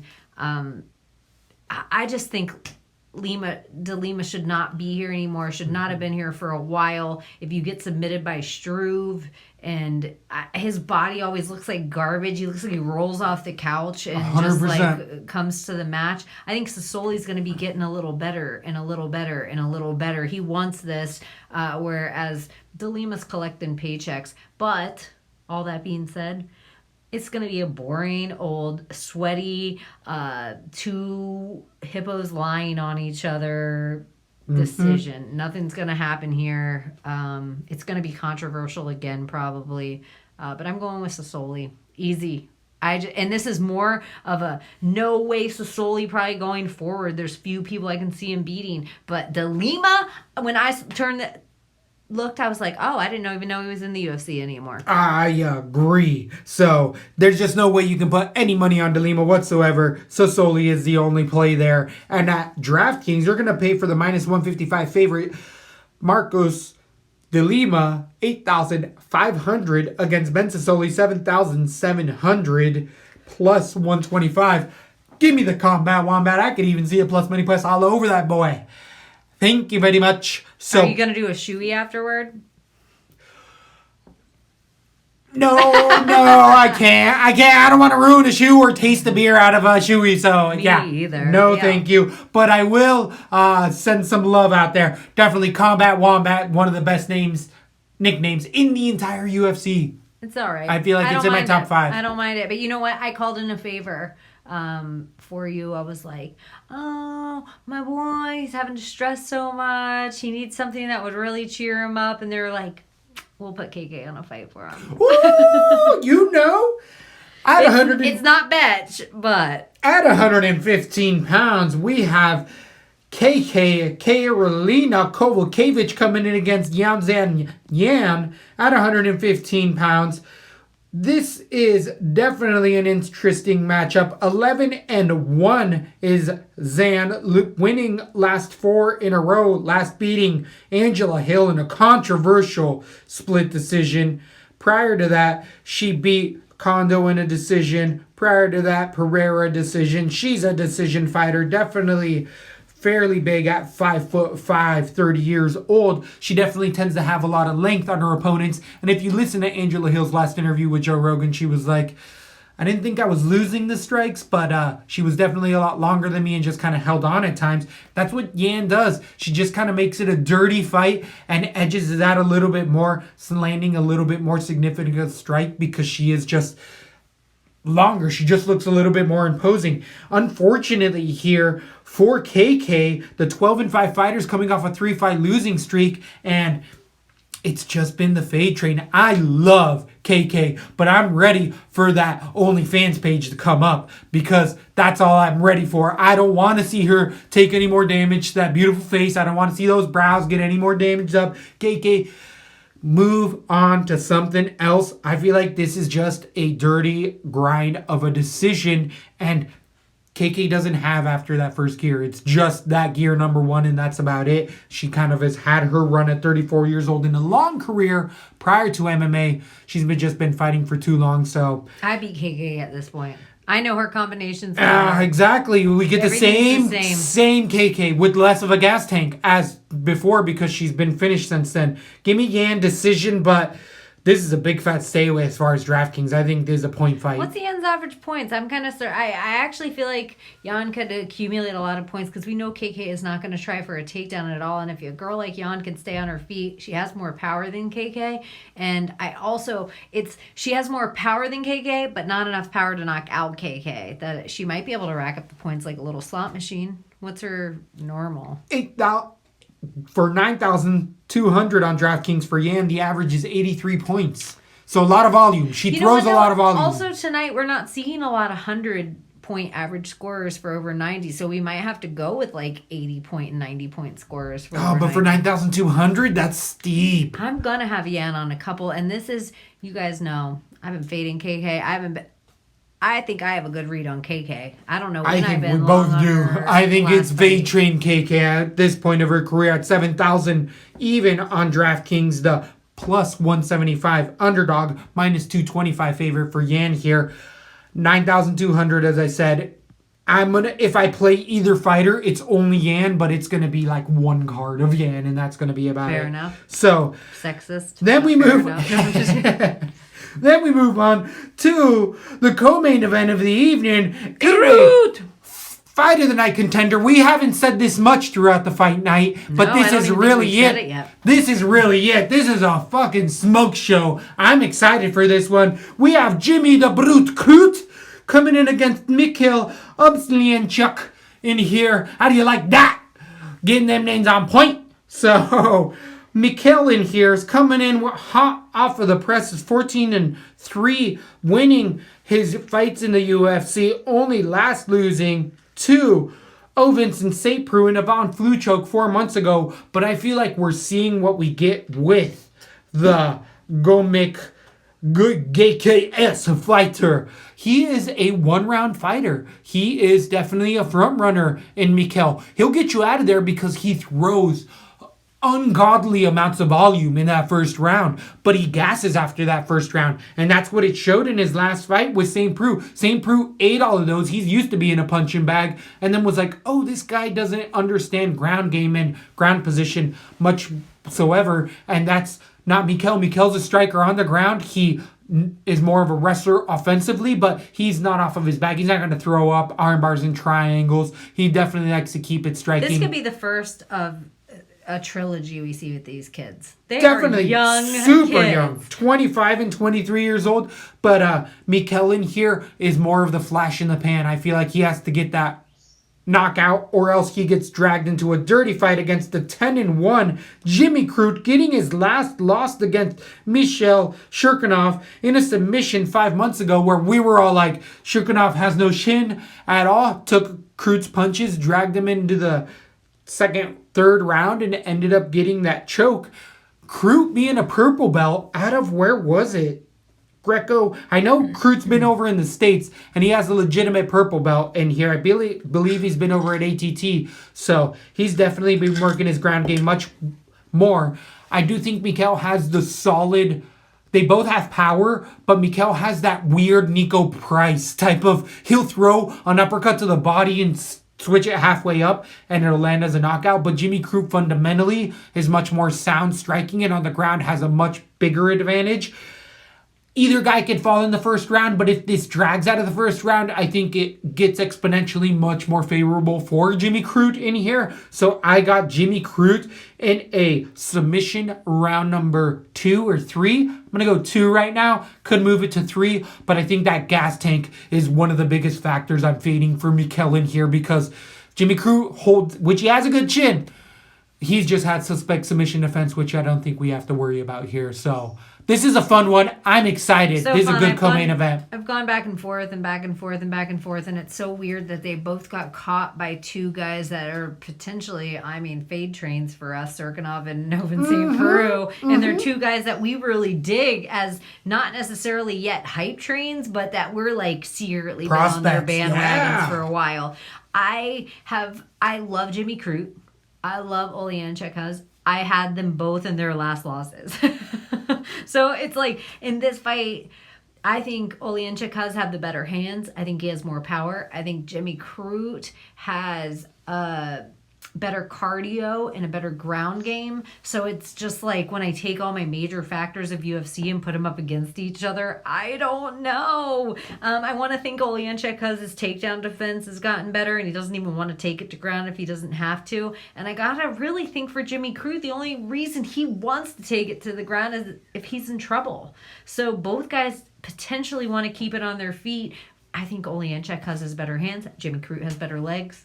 It's like better kicks. I think this is going to be the grimiest decision. I don't see either guy getting knocked out. I don't know if I see either guy really getting a submission unless one gives up, which I could see Oleksiejczuk doing first. So I do like your submission. I'm going to go with Jimmy Crute decision, and I actually think it's going to be a really close decision. It could even be a minor steal, but I'm going to give it to Crute for the hometown crowd, and I think this is going to be one of those fights that you have to remind yourself over and over again while you're watching it how big these guys are. How young they are, I thought was what you were going to say. Young as well, I already said that. Yeah, right, you were saying that, Brett, but I just we're going to see them for a while. You know, I think the amount of volume we're going to see out of them, the amount they take it to each other. These are scrap. It's going to be stuff that we're used to seeing out of 145 and 155ers. And I think I feel myself already saying it out loud. Like, can you believe how big these motherfuckers are? So I'm really excited about this. I actually think this was the best call. I'm glad we didn't give it to anything else. This is probably the fight of the night. I could easily see that. And then you have the main event. Well, that which is a smoke show. But on DraftKings real quick, Oleksiejczuk is 8,200 as the even or minus 145 Oleksiejczuk against the 8,000 plus 115 underdog Jimmy Crute. I feel like you can have exposure to either one of these guys, and it's not going to be a bad call.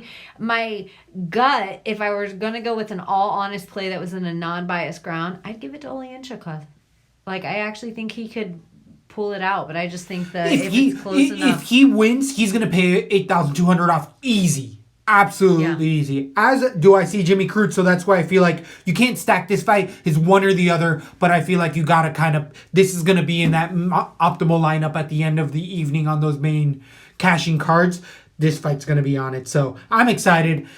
As you were saying, almost as excited as the main event. At 155 pounds, we have Paul Felder coming in against Daniel, the Hangman Hooker, the Irish Dragon, being 17-4, coming off of a 2-fight winning streak against James Vick and Edson Barbosa in there, losing in a controversial split decision to Mike Perry, where he broke his forearm. We know what we're getting with Paul Felder. He's definitely 35 years old, been fighting for a long time, announcing for a long time, taking this seriously, though. He definitely has stepped back from his announcing position and even doing all of his work because he understands that he needs to take Dan Hooker seriously. So really interesting how we get to see Paul Felder's life really play out as he breaks down fights as much as he has to be in there, and game plan for Dan Hooker, who I believe asked for this fight after his last win, coming off of a 2-fight winning streak. To Paul Felder's face being interviewed in the octagon. And Paul Felder's like, hold on, my mic off?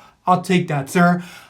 Beautiful piece of matchmaking that they didn't need Joe Silva involved whatsoever in there. The 19-8 coming off a 2-fight winning streak against also James Vick and Ali Quinta in a decision, only losing to Edson Barbosa in a beating of a lifetime. Dan Hooker's coming out of that Tiger Muay Thai City kickboxing scene as well. He is definitely using his length at best at 155 pounds, using those intercepting knees better than ever before. Has a good clinch in there on the ground. He does have triangles and arm bars, but is even thrown up some rubber guard in some matches, but definitely likes to keep it striking in there. And if we do MMA math, Paul Felder was able to beat Edson Barboza. So technically he should be able to beat Daniel Hooker. But it's a much different fight in here.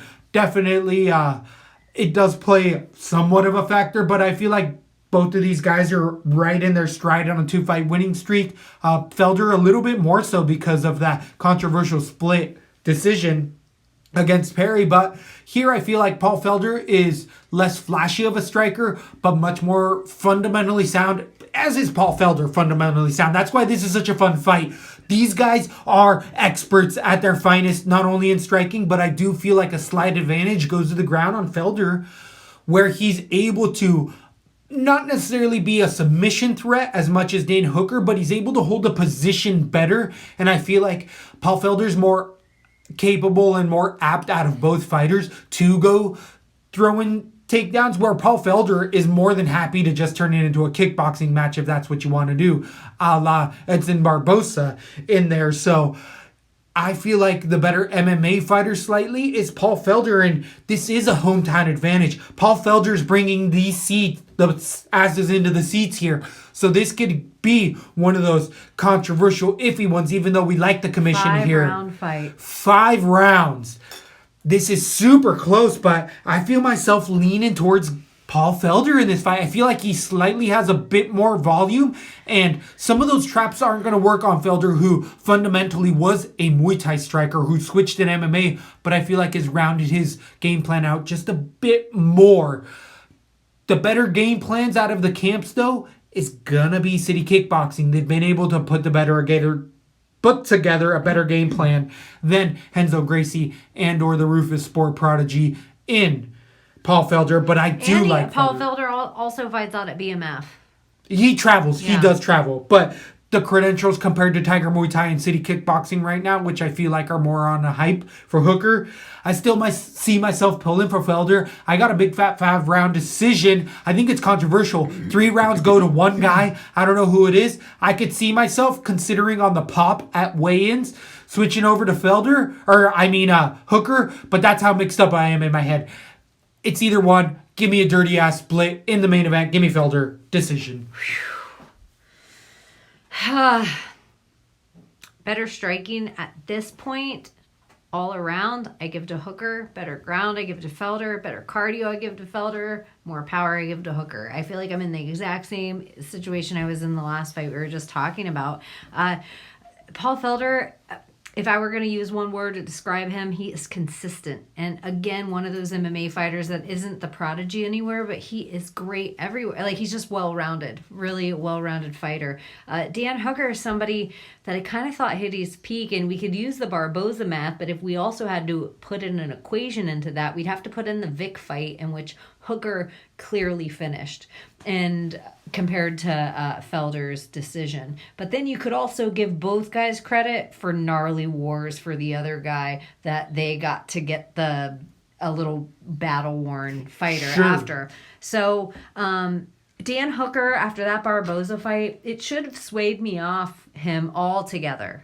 But the amount of damage when you rewatch that fight that he took and stayed going, Paul Felder's not going to be able to lay that kind of damage. And that was one of the best Edson performances ever. Paul Felder does have his irons in a couple other places. He's also hitting a spot of like 35, 36 years old, where Dan Hooker is hungry. He wants his run. He's trying to call out his names. His best friend is Israel. He's training with him all the time. The kids are smart right now, like the same way we used to say like Jackson Wink game plans or Dominic Cruz game plans. Whatever City Kickboxing is doing, they figured out every champion they've gone against so far, and I gotta think they can figure out Paul Felder. The thing I like about Dan Hooker here, the other thing with City Kickboxing, best takedown offense probably of any other camp. They're not trying to get it to the ground so much as they are trying to keep it standing, and they have an easy time doing that. I don't think Hooker is going to have any problem. I think his height, he's going to be a whole head over Paul Felder. I think he's going to be 4 or 5 inches taller and then have a 5-inch reach advantage. I think he's going to pick him apart at range. I think he's going to easily be able to eke out the 3 rounds that he needs to, that even if Felder gets him down and around, that'll be the round he takes off. I think he'll decide the round he takes off, where when Paul Felder gets him down, he'll catch up his cardio. But I just don't think Paul Felder is flashy enough to win a hometown decision. I'm going with Hooker, but I do think it's going to be a grueling 5. And if there is a knockout, I actually give it to Dan Hooker. But if there was a submission, I'd give it to Felder.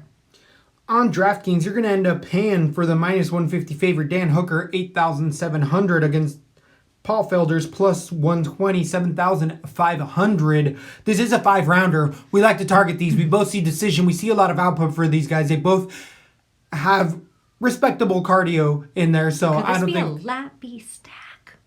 That never happens, but I actually could see myself play it on It one hasn't or two. happened lately, but definitely this could be a stackable fight. I was just thinking, do I need to make the new logo? We were texting about it, and I was like, how often does it come up? The next time it comes up, I'll make the logo. I actually could see it. I could definitely see this because Felder at 7-5 is definitely a solid play there for 5 rounds, where Hooker is the one I'm a little bit more tentative at 8-7. It's almost 9,000 and he averages 80 points. So this is really close. I like what you're saying. I could see myself switching back over to the favorite in Hooker by weigh-ins. The length is a factor here. I want to say Felder's calf and leg kicks hopefully would play a little bit of a role, but I like that too. Yeah, which was Barboza. That was it exactly with Barboza. I'm going to stick with Felder right now. These fight week champions just got me fucked up. Now what? Everyone wants to know what's Evil Twin got. Oh, shit. I feel like Evil Twin's on Hooker. Oh, shit. Oh, shit. Oh, shit. Oh, shit. What would happen if me and Evil Twin all had the same fighter? Have we ever lost? I don't know. I haven't done that type of math. I don't know if it's possible. I don't know. I don't know if we've ever agreed. Yeah. Well, as always, thanks for listening and tell a friend. Let me.